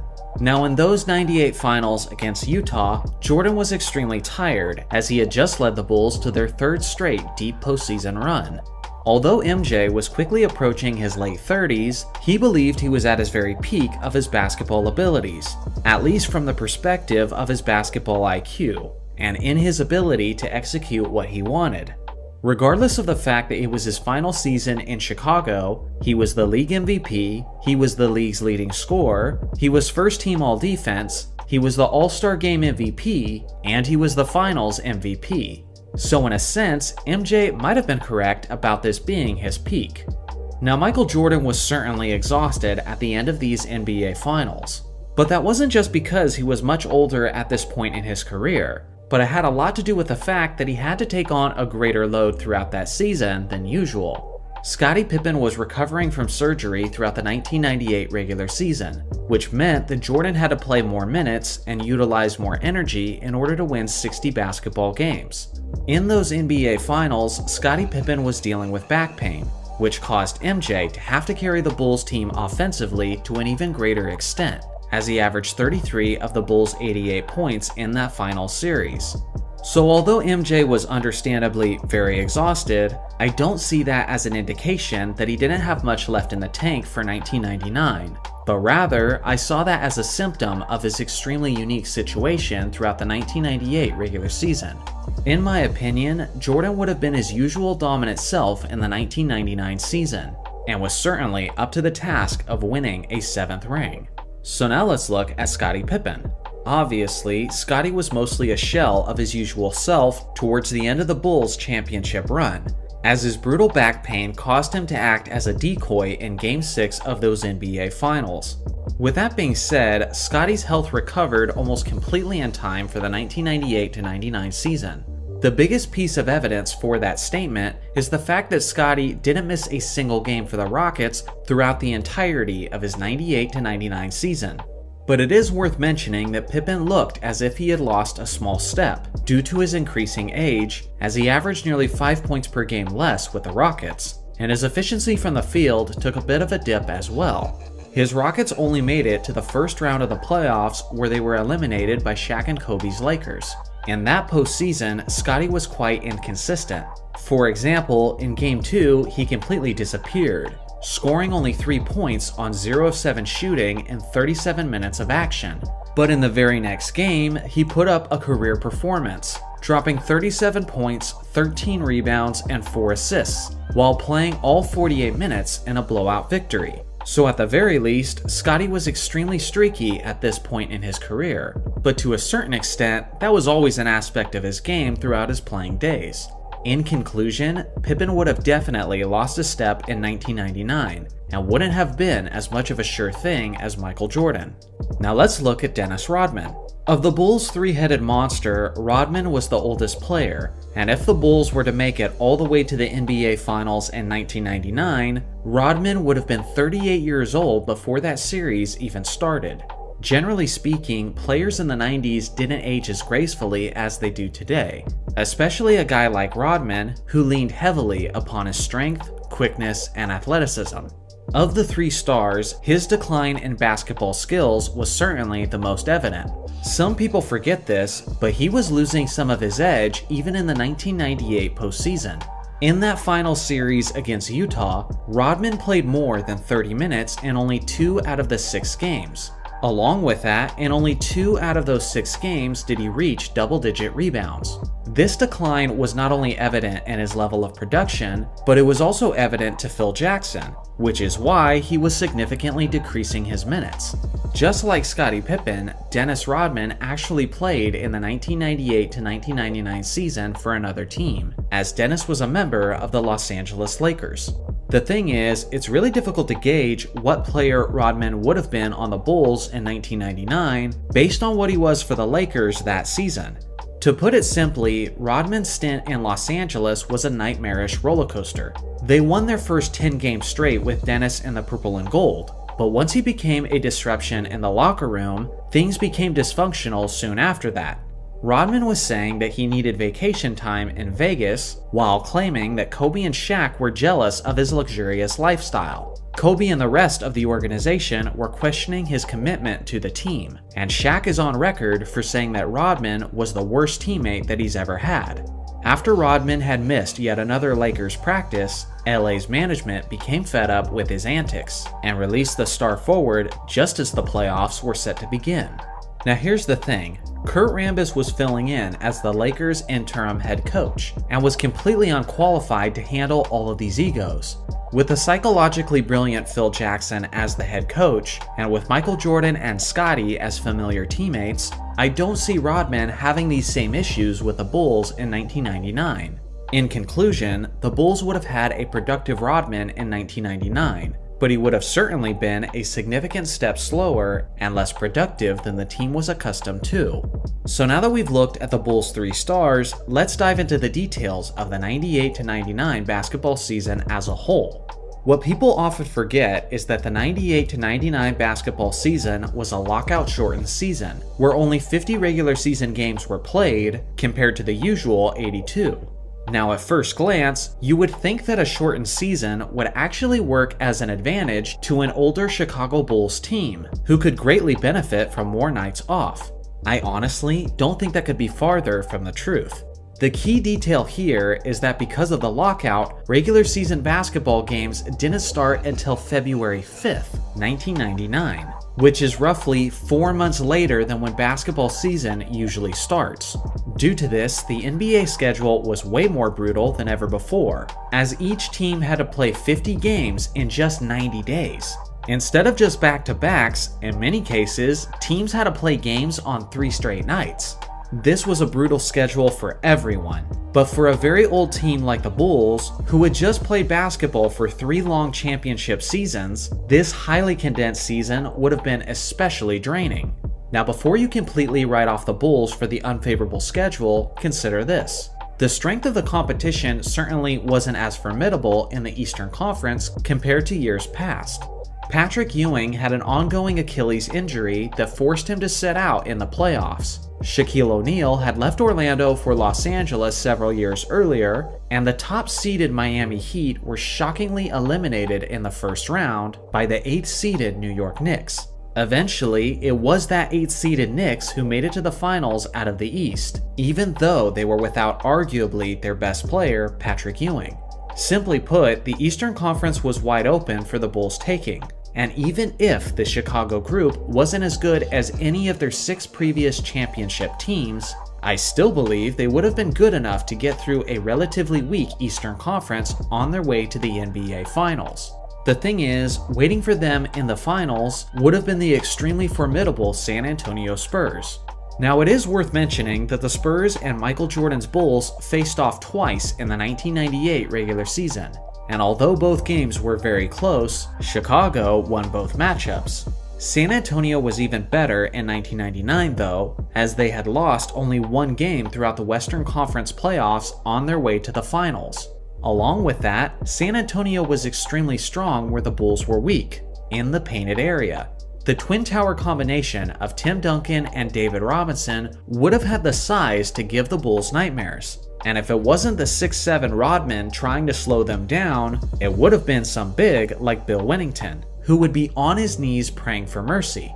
San Antonio was also the #1 ranked defense throughout the 1999 season, and by no small margin either, as they were consistently allowing the fewest points in the paint. I understand Jordan never lost in the NBA Finals before, but this would have been his greatest test yet, as Rodman was on reduced minutes and an already tired Bulls team had just got through the most grueling schedule they've ever experienced. When you consider how Pippen lost a step, Rodman lost a step, and the favorable matchups in the paint for San Antonio, I see the Spurs winning this series in 6 or 7 games. Now again, it's Michael Jordan in the finals, so maybe he ultimately finds a way to get it done. I think it's unlikely, but who knows? Maybe someone would have personally offended him before the series, in which case all bets would be off. This isn't a video I was originally planning on doing, but it's been a highly requested one, and it can be a fun look at what could have been if Michael Jordan wasn't around dominating the 90s. In theory, Jordan could have played in any era and would have diminished the legacies of his competitors in it. So if anything, hopefully this video will help us appreciate some of the overlooked legends of Jordan's playing days. Now there's a couple different ways to look at a scenario like this. Option 1, you could hypothetically remove Jordan from existence and then speculate the entire ripple and butterfly effect of this move. This literally would change almost everything in the NBA's history since Jordan was drafted. Because if Jordan isn't on the Bulls, then Chicago doesn't win the same amount of games each season, which means draft positions completely change, which means team needs change, which then mean completely different trades and free agency signings are made league-wide. It would totally flip the league upside down. Now there's several NBA YouTubers who have made videos with this specific style, and they're pretty entertaining to a lot of people, but I'm not gonna lie, I really don't like this format too much, because in my opinion, it's way too speculative and completely impossible to accurately guess each ripple effect of the initial change. Now option 2, which is the option I'm going with, is to take the events of the NBA's already written history and simply remove Jordan from that specific timeline, and see how it would have affected the league in a very direct way. So in this video, we'll take a look at 3 aspects, which are the scoring titles, the MVPs, and the championships. Among those, the championships are the only aspect that involves some guesswork, while the others require us to simply look at the runner-up to Jordan in each of those seasons and give him the award as a result. Let's start with the scoring titles. Michael Jordan has by far the most scoring crowns in NBA history with a total of 10. The first 2 seasons, which are 1987 and 1988, now go to one of Jordan's rivals from the Eastern Conference, Dominique Wilkins. He averaged 29 points per game in '87 and 30.7 points in 1988. The human highlight film is now known primarily for his all-time great dunking ability, but back in his prime, he was so much more than just that. Yes, he was an overall incredible athlete, but he was also graceful, had terrific footwork, and was a lethal scorer from the mid-range. It's as Dominique has said about himself before, you don't get over 26,000 points in your career by simply dunking the basketball. The next 4 straight seasons all go to the same player. 1990, 91, 92, and 93 all go to the mailman, Karl Malone. where he averaged 31, 29, 28, and 27 points per game. Karl was obviously a powerful finisher around the rim, but he also had an incredibly smooth jump shot, a lethal combination that translated into him being one of the most dominant scorers of NBA history. The 90s weren't known for their high-scoring numbers, and in the entirety of the 90s decade, Malone was the only player other than Jordan to eclipse 30 points per game for a season. He was offensively lethal at a time where that wasn't very common, and Jordan himself was a major reason why Malone's offensive dominance is rarely noticed or mentioned these days. 1993 brings back a familiar face, as Dominique Wilkins once again takes the scoring crown at 29.9 points per game. This would have been his fourth scoring title of his career. At this point, he was 33 years old and was returning from a torn Achilles, which in combination with his age, strongly decreased his athletic ability. With that being said, he was able to expand upon his game and became a lethal three-point shooter, shooting 38% from that distance while being 7th in the league in attempts per game.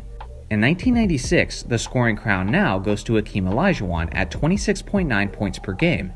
Many remember the Dream, as they should, as one of the greatest defensive players of all time, but many forget just how good he was offensively, as he was capable of leading the league in scoring with his impeccable footwork and his soft touch around the mid-range. In 1997, Karl Malone would have once again won the scoring title at 27.4 points, which takes him from 0 with Jordan to a total of 5 scoring titles without MJ, which would have put him only behind Wilt Chamberlain for the most scoring titles in NBA history. In 1998, Shaquille O'Neal takes the scoring title at 28.3 points. As a 25-year-old, this was around the beginning of Shaq's prime, as he bullied and dominated just about every opponent in the paint. Here's a quick recap of where the scoring titles go now with Jordan out of the picture. Feel free to pause the video for a longer look.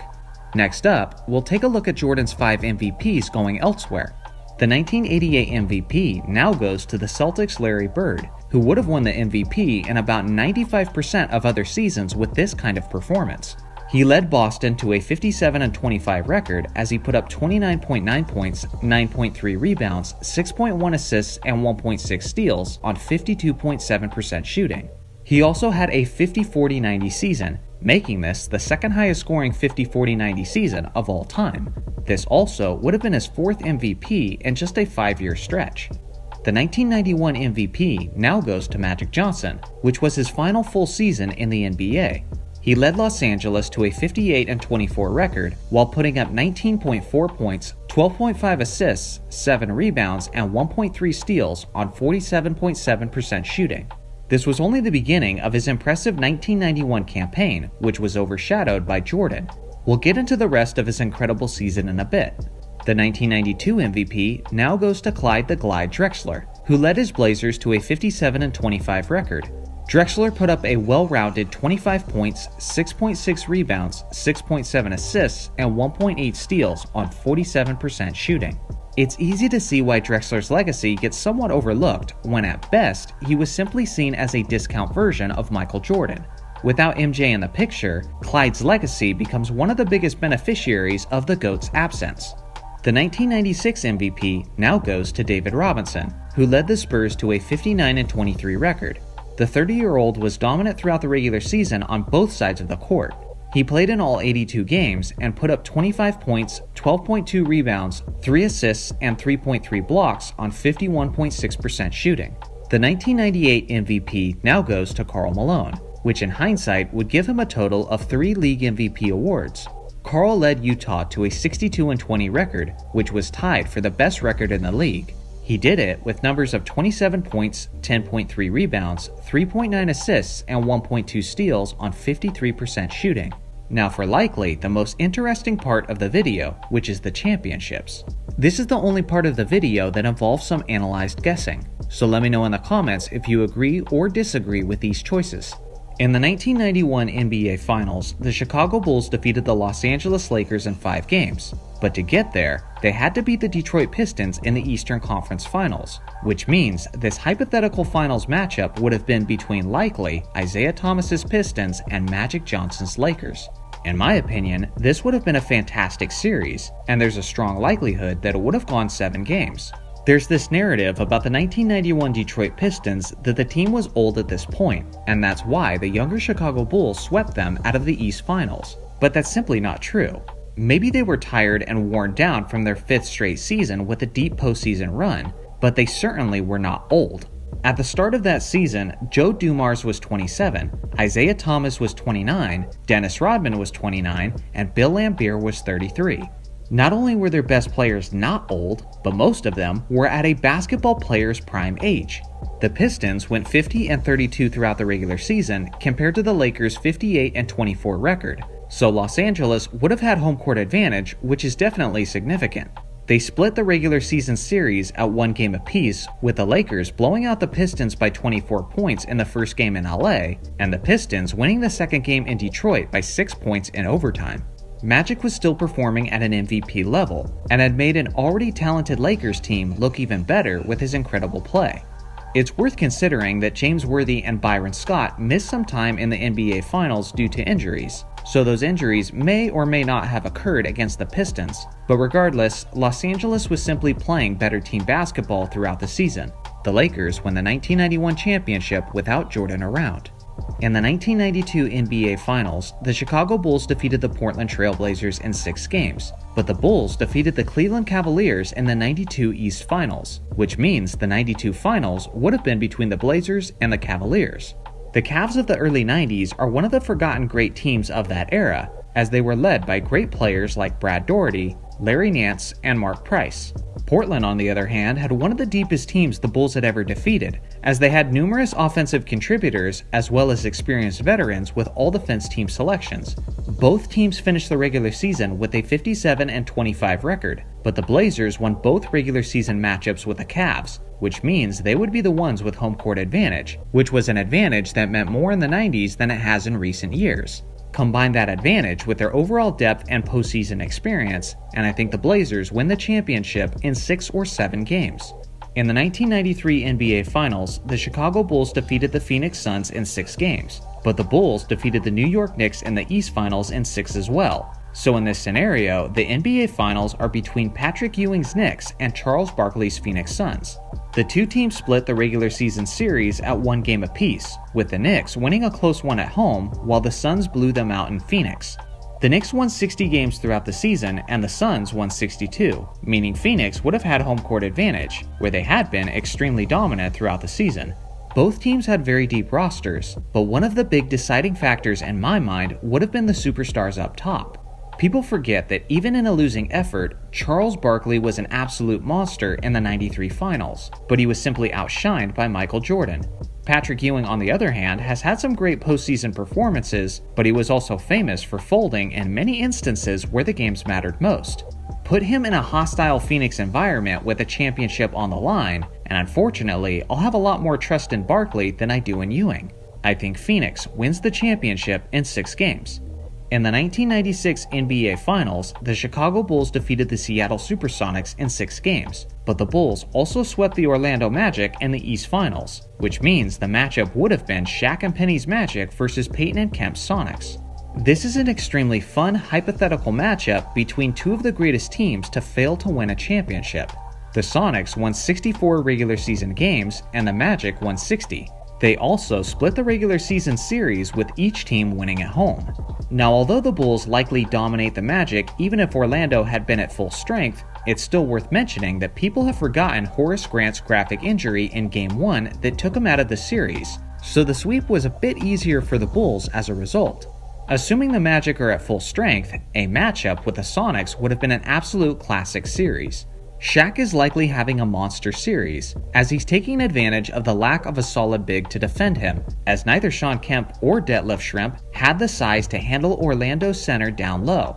With that being said, other than Chicago, Seattle had the best defense in the league, and a suffocating Gary Payton likely would have been causing all kinds of frustrations for a young Penny Hardaway. Seattle also had a top 10 offense that could play an up-tempo style that would have been difficult for Orlando to handle, especially in the 4 games in Seattle. Ultimately, it would have been an epic series, but I'm going with the Sonics winning the championship in 7 games. In the 1997 NBA Finals, the Chicago Bulls defeated the Utah Jazz in 6 games, but the Bulls also beat the Miami Heat in the East Finals, meaning that the NBA Finals would have been between the Miami Heat and the Utah Jazz. Miami is another one of those great 90s teams that are rarely talked about, as they had a solid core of Tim Hardaway, Jamal Mashburn, and Alonzo Mourning, led by the Hall of Fame head coach, Pat Riley. Miami won 61 games throughout the regular season, and the Jazz won 64, and Utah won both matchups in the regular season. It would have been exciting to see two of the strongest players in the league in Alonzo Mourning and Karl Malone meet up in the paint. Especially in the late 90s, Utah was one of the hardest places to win basketball games, so home court advantage once again would have played a huge part. Combine that with Malone having an MVP season, and John Stockton being as reliable as ever, and Miami would have probably been dealing with more than they could handle. I think Utah comfortably wins the championship in 5 or 6 games. In the 1998 NBA Finals, the Chicago Bulls once again defeated the Utah Jazz in 6 games, but the Bulls also beat the Indiana Pacers in the East Finals in 7 games, which makes this new NBA Finals matchup between Reggie Miller's Pacers and Karl Malone's Jazz. Indiana won 58 games throughout the regular season, and the Jazz won 62, and the two teams split the regular season series with both games ending in a small deficit.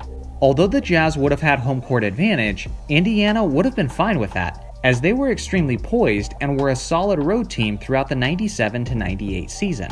With Karl Malone and John Stockton, Utah certainly had the bigger superstar names, and they bolstered the league's best offense statistically. But Utah was also in the bottom half of the league defensively, and that would have been an issue considering how deep and how many offensive weapons Indiana had between Reggie Miller, Jalen Rose, Mark Jackson, Rick Smits, and Chris Mullin. They could also try to make Utah uncomfortable with their physical enforcers, like Dale Davis and Antonio Davis, who both were once All-Stars. This is the only time where I'm taking a team without home court advantage, as I simply think Indiana was the deeper team and had the perfect play style and roster to counteract the Jazz's offense. The Pacers win the championship in 6 or 7 games.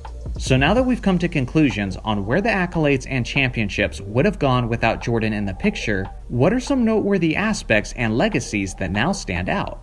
Well, for one, Karl Malone would have 3 MVPs, 5 scoring titles, and 1 championship, to go along with the fact that he's in the second spot on the all-time scoring list. With this resume, this probably means that Karl Malone is now rivaling Tim Duncan in the argument of the greatest power forward in NBA history. Dominique Wilkins now gets more recognition for his scoring prowess, as he now has 4 scoring titles to his name. Magic Johnson now has 6 rings and closes out his final full season with an MVP, a championship, and likely a Finals MVP. Due to this, maybe he's even leading the pack in the GOAT conversation now. And lastly, Hall of Famers like Clyde Drexler, Charles Barkley, Gary Payton, Shawn Kemp, Karl Malone, John Stockton, and Reggie Miller now all have championship rings in the prime of their careers, which launches each of their legacies to another level. It's amazing how significantly history changes by simply subtracting one really great player. There have been a lot of impressive things that MJ has accomplished throughout his career, but one of the things that I personally think was the most impressive was something that a lot of basketball fans don't even know he did. Many of the greatest players in the modern game operate as the team's floor general. They might not be listed as the point guard on the scouting report, but let's make no mistake, many of these superstars are controlling the offense as if they're the team's point. What this translates to is simply higher production and higher averages across the board. Typically, when a player is appointed as a point guard or as the team's floor general, his usage rate increases as he naturally becomes a more ball-dominant player. This is one of the main reasons why players like James Harden had their assist numbers dramatically increase after being moved to the point guard position. It wasn't that he all of a sudden became a great passer, but instead, it was the fact that the offense was now ran through him, which naturally boosted his numbers. As great and as record-shattering as Jordan's numbers were, for the most part, he never had this luxury working in his favor and boosting his numbers, like many other greats have. Well, that is with a small exception of the final quarter of the 1988-89 season. At the time, the Bulls had a 34-24 record and were looking to move up in the standings. The Bulls head coach Doug Hollins noticed how Jordan had been having a significant impact in numerous ways on the court, as he was putting up his best all-around numbers of his young career. This is when Hollins decided to make a significant change that was pretty uncommon during that era. Collins moved the 6'6" Jordan from his usual shooting guard position to the point guard spot as a way to pick up the tempo of the offense and allow Jordan to have more control over the game. What ensued was one of the most dominant individual stretches of NBA history. On the very first game against the Seattle Supersonics, Jordan firmly established himself as a distributor as he handed out a remarkable 15 assists. The very next game against the Indiana Pacers, Jordan had 21 points, 14 assists, and 14 rebounds in only 30 minutes of playing time due to a 32-point beatdown. He would have had a realistic shot at the historic 20-20-20 game if he had played his regular workload of minutes. Jordan remained at the point guard position for the final 24 games of the season, and in those games, he averaged 30.4 points, 9.2 rebounds, 10.7 assists, and 2.5 steals on 49.8% shooting. To go along with this ridiculous near triple-double average, Jordan had a streak of 7 straight triple-doubles and 10 triple-doubles in 11 games. In the game that Jordan didn't get a triple-double, he poured in 40 points, 11 assists, and 7 rebounds on 61.1% shooting. On another night, in a 15-point victory against the Blazers, Jordan dropped 34 points, 17 assists, 7 rebounds, and 6 steals on 50% shooting. Those 17 assists were his career high. This game against Portland was also the beginning of an incredible streak that I rarely hear anyone mention. Over a 12-game stretch, Jordan had at least 10 assists in every single contest. To put in perspective just how incredible that 12-game streak is, consider the fact that all-time great distributors and stat stuffers like Oscar Robertson, Russell Westbrook, James Harden, and Jason Kidd have never had a streak longer than MJ's of games with at least 10 assists. To put it simply, Michael Jordan wasn't just great at the point guard position, but he appeared to be playing like he was the greatest point guard of all time. This was just one end of the court though. Despite spending so much energy on offense as a point guard, Jordan still had the responsibility of locking down opposing perimeter players, and unlike players who use their offensive load as an excuse for their lack of defensive intensity, Jordan still brought it on the defensive end every single night. Not only was Jordan 3rd overall in steals per game, but he also finished that season on the NBA's first team all-defense. He was 5th overall in defensive win shares, 1st overall in defensive plus-minus, and finished that season in the 5th spot for the NBA's Defensive Player of the Year. Jordan and the Bulls made it all the way to the Eastern Conference Finals, where they were eliminated in 6 games by the bad boy Detroit Pistons. After yet another defeat at the hand of Detroit, Chicago's management decided that it was time to shake things up and fired Doug Collins from his head coaching position. He was replaced with the legendary Phil Jackson, and thus the triangle offense was implemented, and Jordan's days as a point guard were now behind him. Jordan's numbers at the point were utterly insane, but let's be honest, his numbers earlier that season, before he switched positions, were pretty nuts too. The major what-if question that this video raises is, what if Jordan had remained at the point guard position throughout his career? How would that have affected his career numbers? Well, at the very least, we can make an educated guess based on how Jordan's numbers adjusted during the 1989 season. You'll see that from his 57 games as the shooting guard to his 24 games as the point guard, his scoring decreased by about 9%, his rebounding increased by around 17%, and his assists dramatically increased by a whopping 35%. So now, if we take those same percentages and apply them to Jordan's career numbers, we're now looking at averages of 27.4 points, 7.3 rebounds, and 7.2 assists per game. What I can't help but notice is how Jordan's career numbers as a point guard are strikingly similar to another all-time great who consistently ran his offense like a quarterback, and that is LeBron James. With MJ's adjusted averages, their career numbers are now nearly identical to one another. Obviously, over time, this change in playstyle could have affected other aspects of Jordan's game, like an increase in turnovers, potentially more injuries due to his increased workload, and maybe he even wins less championships as a point guard rather than playing within the system of the triangle offense. It's impossible to say for sure, but at the very least, this perfectly summarizes how a player's perception, production, and impact can dramatically change with a simple switch of a position. So what do you guys think? If Jordan had remained at the point guard position, how would it have ultimately affected his career? If Michael played today, he'd probably average almost 50 a game. How many points a game would Michael Jordan average if he played in this league, this style, the way they play now? 10 more than his highest year. 47. MJ would get 50. Phil Jackson said this when he was promoting his book years ago. If Mike played today, he would average 45 in his prime. Easy. You believe that? Mm-hmm. If Michael played in this era, he'll average 50. He'll average 50 points. I don't know why you guys discuss the GOAT.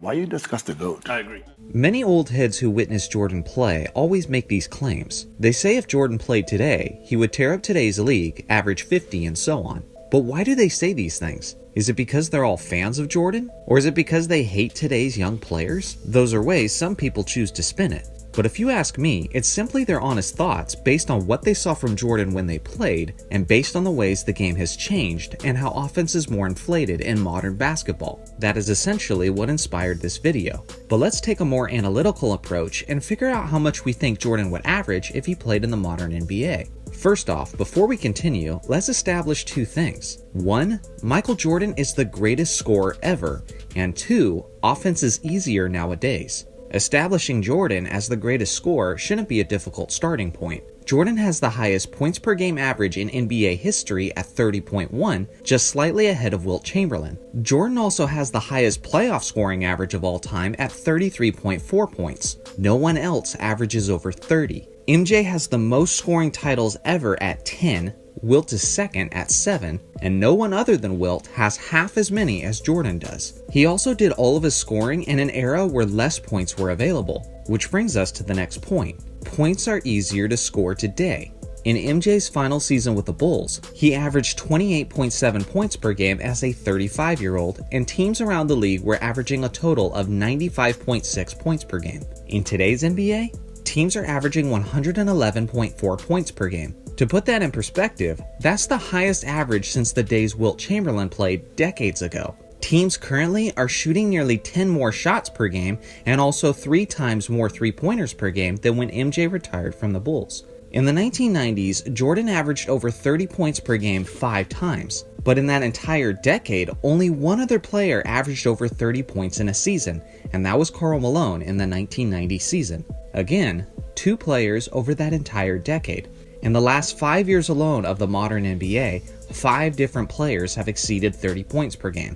It's a much different time. So now that we've established these facts, we have to ask, why is this happening? Why is there so much more points to go around? Well, there's several reasons. For one, back when Jordan played, you used to be able to hand check players, meaning you could place your hands on the offensive player. You could even put your hands on his hip to essentially steer him to wherever you wanted him to go. As an offensive player, have you ever tried a crossover dribble while the defender's hands are literally on your midsection? It makes dribbling, playmaking, and creating space way more difficult. Second is the defensive 3-second violation. When Jordan played, the defending center could camp under the basket all game long without any penalties or drawbacks. It's one of the major reasons why the physical big man enforcer type has essentially gone extinct, because not only can you play less physically now, but you also can't just camp in the paint all game long anymore. Now, as a center, you have to be constantly moving and sometimes leave the painted area, which means it's free of defense and penetration baskets often go uncontested.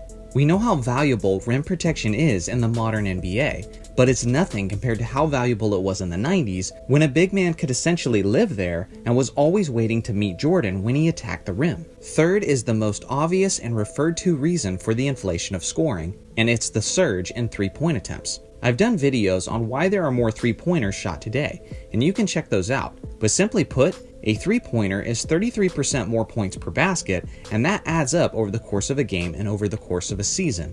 Some have used this as a reason to be skeptical that Jordan would thrive in today's NBA. A lot of people claim that Jordan was a bad three-point shooter, but that's not completely true. It was at a point, as he definitely started out as a terrible three-point shooter, but Jordan actually grew into a pretty good one as his career progressed. He had a really high three-point percentage in 1996 and 1997, but those 2 years were a short stint where the NBA actually had a shorter three-point line, so let's not include those years. From 1989 to 1993, Jordan actually shot 34.3% from three-point range. To put that in perspective, throughout Kobe's prime, he shot about the same percentage from three-point range. In LeBron's last 5 seasons, he shot nearly the same percentage as Jordan as well. So honestly, Jordan's three-point shooting woes are way overblown. He wouldn't be affected negatively in this modern three-point shooting era. With all of this being said, I think it's fair to say that naturally, Jordan's scoring and dominance would increase in today's game. But to what extent?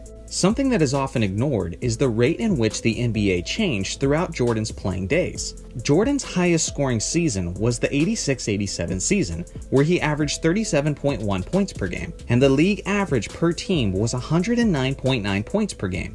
10 years later, Jordan again is leading the league in scoring, but now he's doing it at 29.6 points per game, and the league average is 96.9 points per game.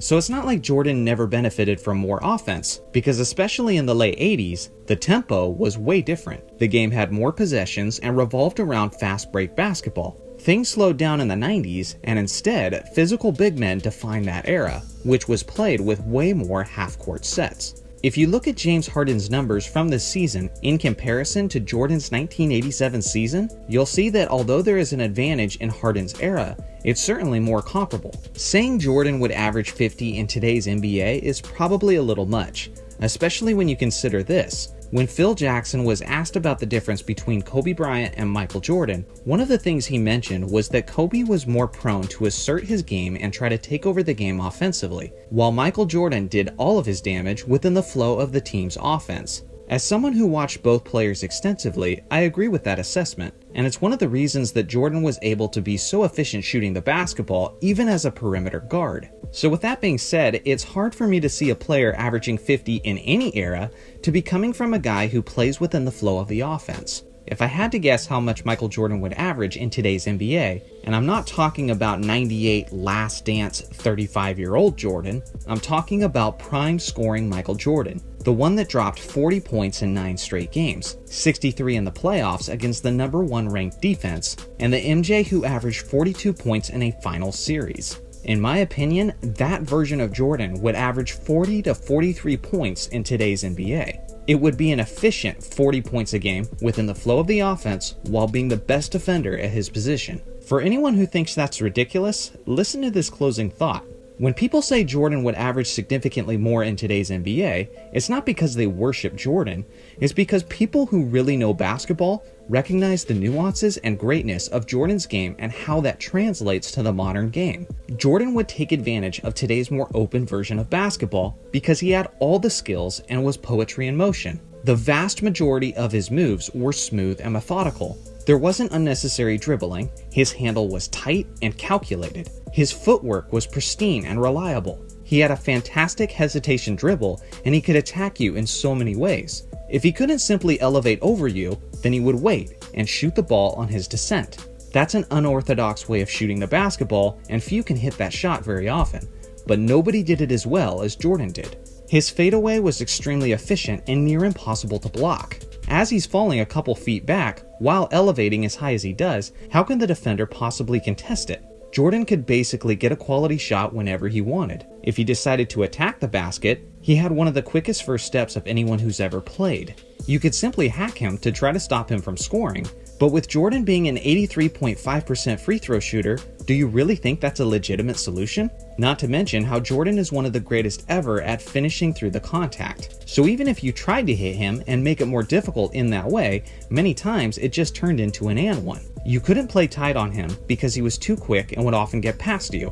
You couldn't play off of him because he was too lethal from the perimeter. If you pushed him to his right, he had numerous counter moves to punish you. If you pushed him to his left, he also had numerous counter moves to punish you. And on top of all of this, everyone knew you shouldn't piss him off, because believe it or not, somehow that always made him even better. I felt like we were in a position to win, and we pushed them to a Game 7 in their building. That's the Scotty migraine game, right? Yeah. Heading into the 1989 to 1990 season, the Chicago Bulls were coming off of their second straight year being eliminated at the hands of the Detroit Pistons. Chicago had also fired Doug Collins from his head coaching position and promoted Phil Jackson to lead the team moving forward. It was a controversial move at the time, but ultimately a brilliant one that would pay off almost immediately. Along with that, Scottie Pippen was a bit of a slow bloomer, but was now poised to have his breakout season. he improved all of his averages across the board and experienced his first season as an NBA All-Star. This would be the first time Jordan would play alongside of another All-Star. Behind the lead of Michael Jordan and his monstrous numbers, the Bulls won 55 games, which was the second most in franchise history. They certainly weren't favorites in the East heading into the postseason, but they had greatly improved, and it was starting to look like they might actually be ready to finally dethrone their rivals, the reigning Detroit Pistons. After getting a gentleman's sweep over the Bucks and 76ers in the first 2 rounds, the Bulls were meeting the Pistons for the 3rd straight year, this time in the Eastern Conference Finals. It was a hotly contested series, but at the end of Game 6, they were tied at 3 games apiece, with the series heading back to Detroit to decide who goes to the NBA Finals, where it was anyone's game. There were 2 major issues for Chicago heading into that 7th game. The first was the absence of their starting point guard, John Paxson. He injured his right ankle in the 3rd quarter of Game 6, and from that point on, his season was done. John was one of the Bulls' best perimeter shooters, and to say the Bulls would miss that aspect of his skill set in Game 7 would be a massive understatement. More on that later. Their second major issue was the well-documented Scottie Pippen migraine. Pippen described his symptoms as seeing double, blurred vision, and numbing pain. Unfortunately, when the game started, Pippen was unable to make a positive impact on either side of the court, shooting only 1 for 10 from the field for a grand total of 2 points, while simultaneously being outproduced by his defensive assignment, Dennis Rodman, who put in 13 points and 9 rebounds on a near-perfect 6 of 7 shooting from the field. Jordan was playing the biggest game of his career up to that point without his number 2 option and without his starting point guard, who was a great perimeter threat as well. Given the circumstances, MJ would have to have a tremendous game for the Bulls just to keep things interesting, and a great game is what he had. Despite the elite Detroit defense, Jordan poured in 31 points, 9 assists, and 8 rebounds on 48% shooting. Sadly, this was nowhere close to enough, because it wasn't just Pippen who appeared to be having a migraine, but it almost seemed like every other Bulls player did as well. Horace Grant was the only Bull other than Jordan to score in double digits, and he shot a terrible 3 of 17 from the field. As I mentioned earlier, Pippen shot 1 of 10, Greg Hodges shot 3 of 13, Bill Cartwright shot 3 of 9, and BJ Armstrong shot 1 of 8. All of the Bulls other than Jordan shot a combined 23.8% from the field. That wasn't just terrible, but collectively, it was one of the worst performances from a supporting cast in playoff history. Watching the game again recently was absolutely brutal. The Chicago role players couldn't hit a perimeter shot to save their life. It's remarkable that Jordan even managed to get 9 assists out of that group, considering the fact that the majority of his teammates' shots were bricks. If Chicago had made just an average amount of their jumpers, Jordan would have easily had 15+ assists that game. As I said earlier, John Paxson was missed quite dearly. When you factor in Jordan's assists and points, he orchestrated a whopping 67% of all of his team's points. It wasn't just offensively where Jordan must have felt alone, but defensively as well. Jordan locked up Joe Dumars, who was the team's second best player and their number 2 scoring option, while pretty much every other Piston who played major minutes was very productive. Dumars shot only 2 of 7 from the field and had only 7 points, while Isaiah Thomas had 21, Rodman had 13, Lambeer had 13, Sally had 14, and Mark Aguirre had 15. The Pistons outside of Dumars shot a tremendous 54% from the field. Despite MJ's best efforts, the Pistons were ahead comfortably for most of the second half and ultimately won the game with a score of 93-74. The Pistons then went on to beat the Portland Trail Blazers in the 1990 NBA Finals. It's crazy to look back and see that if the Bulls hadn't had multiple extremely untimely injuries and if Jordan had even just a bit of help, there's a strong likelihood he would have won 7 championship rings instead of 6. This game is one of the huge reasons why I never agreed with the narrative that Jordan started winning championships when he started trusting his teammates. Jordan had plenty of times early in his career where he looked to facilitate and trusted his teammates with the game on the line. He averaged 7 assists over the entirety of the 1990 playoffs, which is extremely high for a shooting guard, especially during that era. In that deciding 7th game specifically, Jordan managed 9 assists with teammates who shot 23%. Despite the fact that that game had a giant magnitude, Jordan frequently kept looking to his teammates even though they kept letting him down. He often relied on them and they still lost. 1 year later, the Bulls as a whole, not just Jordan, came back stronger, healthier, and more prepared. They swept the Pistons in the 91 playoffs and the championships started stacking up from then on. So no, Jordan didn't start winning championships when he started trusting his teammates. Jordan started winning championships when he finally got an adequate supporting cast that's necessary for winning the championship. What if the Rockets made the trade? The 1984 NBA draft class is famously known as one of the greatest draft classes of all time. Most of us hardcore basketball fans know the draft order off the top of our heads. Hakeem Olajuwon to the Rockets, then Sam Bowie to the Blazers, and then Michael Jordan to the Chicago Bulls. What many people don't realize was that there was nearly a blockbuster trade that night that would have drastically changed the course of basketball history. You see, the Houston Rockets had the first overall pick, and at the time, Hakeem Olajuwon appeared to be the clear choice to be taken first. The thing is, the Rockets already had a star playing at center, which was the future Hall of Famer, Ralph Sampson, who had just come off his rookie season where he averaged 21 points and 11 rebounds. Other teams around the league also knew that the Rockets were in a bit of a dilemma, so the Portland Trail Blazers made an offer of their second overall pick and their young star in Clyde Drexler in return for Ralph Sampson. Drexler had shown promise at this young stage of his career, but he was still pretty unproven, so the trade Portland offered looked pretty appealing at the time, but in hindsight, we can now see how horrible it would have been for their team. If the Rockets had accepted the offer, they would have had Clyde Drexler and the first and second overall pick, which they almost certainly would have used to take Hakeem Olajuwon and Michael Jordan, forming what would have been on paper the strongest big three in NBA history. Obviously, there's the questions of fit and on-court chemistry, but at a certain point, a team has so much talent that even if they underperform by their standards, they're still likely dominating the league. Olajuwon and Jordan were both elite players the second they set foot on the court, and they were both elite until about 1998. With the greatest player of all time, one of the greatest centers of all time, and arguably a top 5 shooting guard of all time, what is the realistic projection for the success of this team? At least 10 championships? It sounds bold, but at the same time, completely reasonable. This would have dramatically changed the Lakers and Celtics rivalry of the 80s, because now, the Rockets are likely keeping the Lakers from making the NBA Finals in the mid to late 80s. I could go on and on about the ways this would have reshaped the league for years to come, but ultimately, the trade never went down, because although they wrestled with the offer, the Rockets instead played it safe, kept Sampson, and went with the Twin Tower approach by selecting Olajuwon. Although Hakeem would eventually lead Houston to win 2 championships, given what they could have had if they had accepted the offer, this non-trade was likely the greatest regret of the franchise's history. One of the most frustrating things about modern basketball discourse is the way it's devolved into dishonest, mean-spirited, belittling matches. I remember a time where I used to debate my friends and fellow NBA fans, and the aim was to speak highly of my team or my favorite player, in a way that convinces you that they are the best. But nowadays, people think that isn't enough. In the minds of modern fans, what's more important than building up a case for their guy is manufacturing a case to tear down yours. These disingenuous approaches have slowly built up a lot of false narratives about many teams and many players across every era. And unfortunately, after these lies have been regurgitated so many times, it slowly becomes the common belief among the basketball community.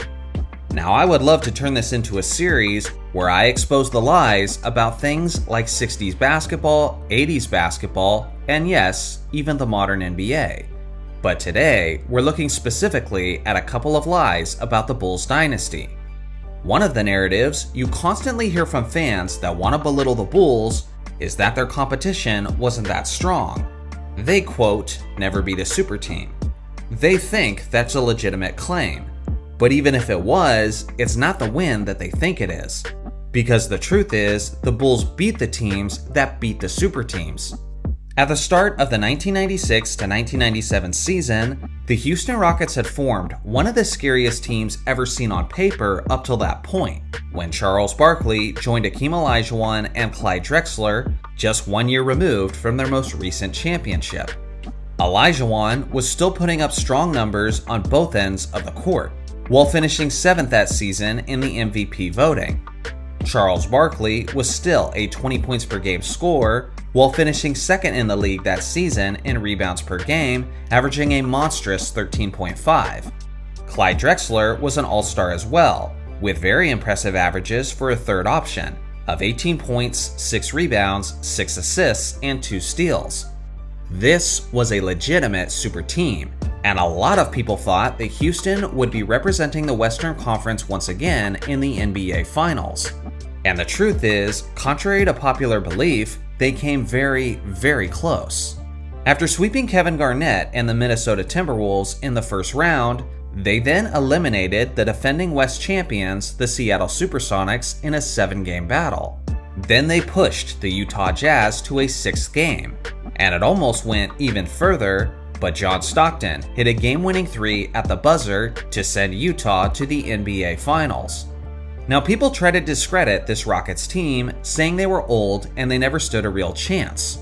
But that's one of the silliest things that someone could possibly say, and it proves that they lack the proper context. For one, the whole league was old at that point. The 96-97 NBA season is tied for the 3rd oldest year in NBA history. This was possible because the pace of play had slowed down to the slowest it had ever been in the game's history. This meant that older veteran players could pace themselves better and last longer into the season in their top form.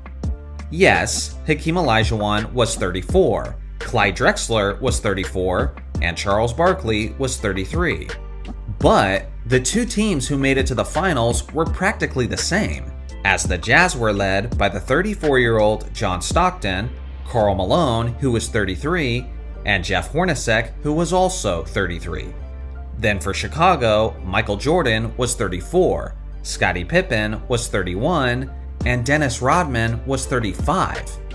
Basically, all of the best teams in the league were old, and led by stars in their mid-30s. So to then use that against Houston as a way to discredit them as a legitimate threat is completely nonsensical and shows a tremendous amount of bias. Now here's something that might sound even crazier. It wasn't the Jazz or the Rockets who were the Western Conference preseason favorites to make it to the finals in 1997. No, that was actually the Los Angeles Lakers, who just added a prime-age Shaquille O'Neal to an already strong 53-win playoff roster. The core of Los Angeles was a 25-year-old Shaq who averaged 26, 12, 3 assists, and 3 blocks. Their shooting guard was the all-star Eddie Jones, who was one of the best two-way wings in the entire league. Their point guard was Nick the Quick Van Exel, who was one of the most clutch shot makers in the league. He had an incredible handle and was the dazzling main attraction for a couple of years before Shaq showed up. And off the bench, they had a promising young rookie named Kobe Bryant. Even with all of this firepower, the Jazz eliminated these preseason favorite Lakers in the second round in just 5 games. And yet, the Lakers came back the following season even stronger.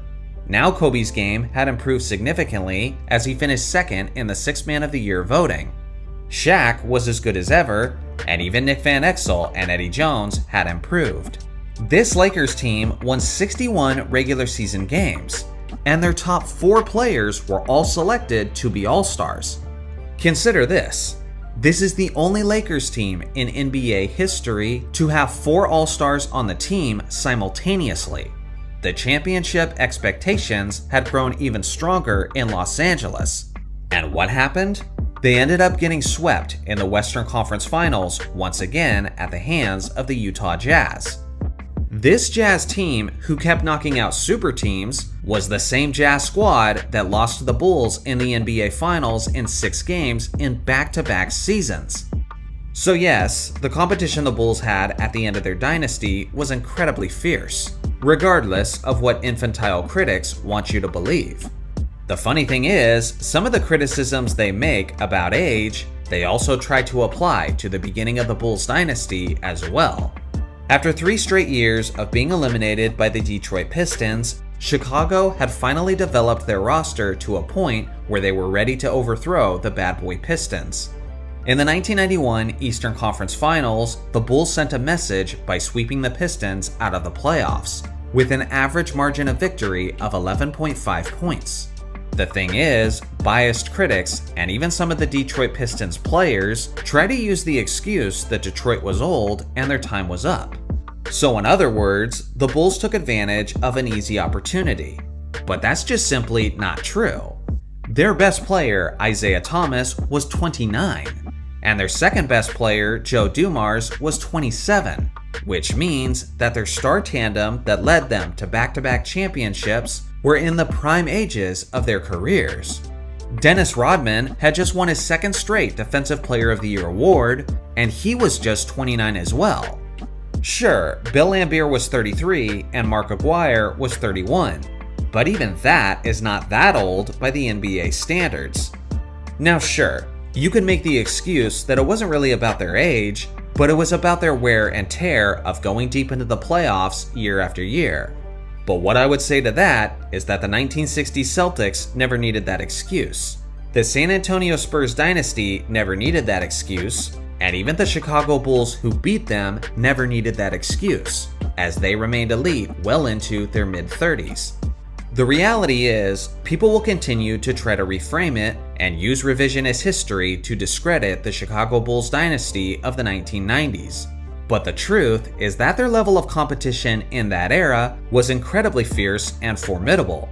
They just happened to dominate so hard that it makes it easy to believe that it wasn't. So what do you guys think? What is a lie told about a certain aspect of the NBA? I look forward to hearing your thoughts in the comment section below.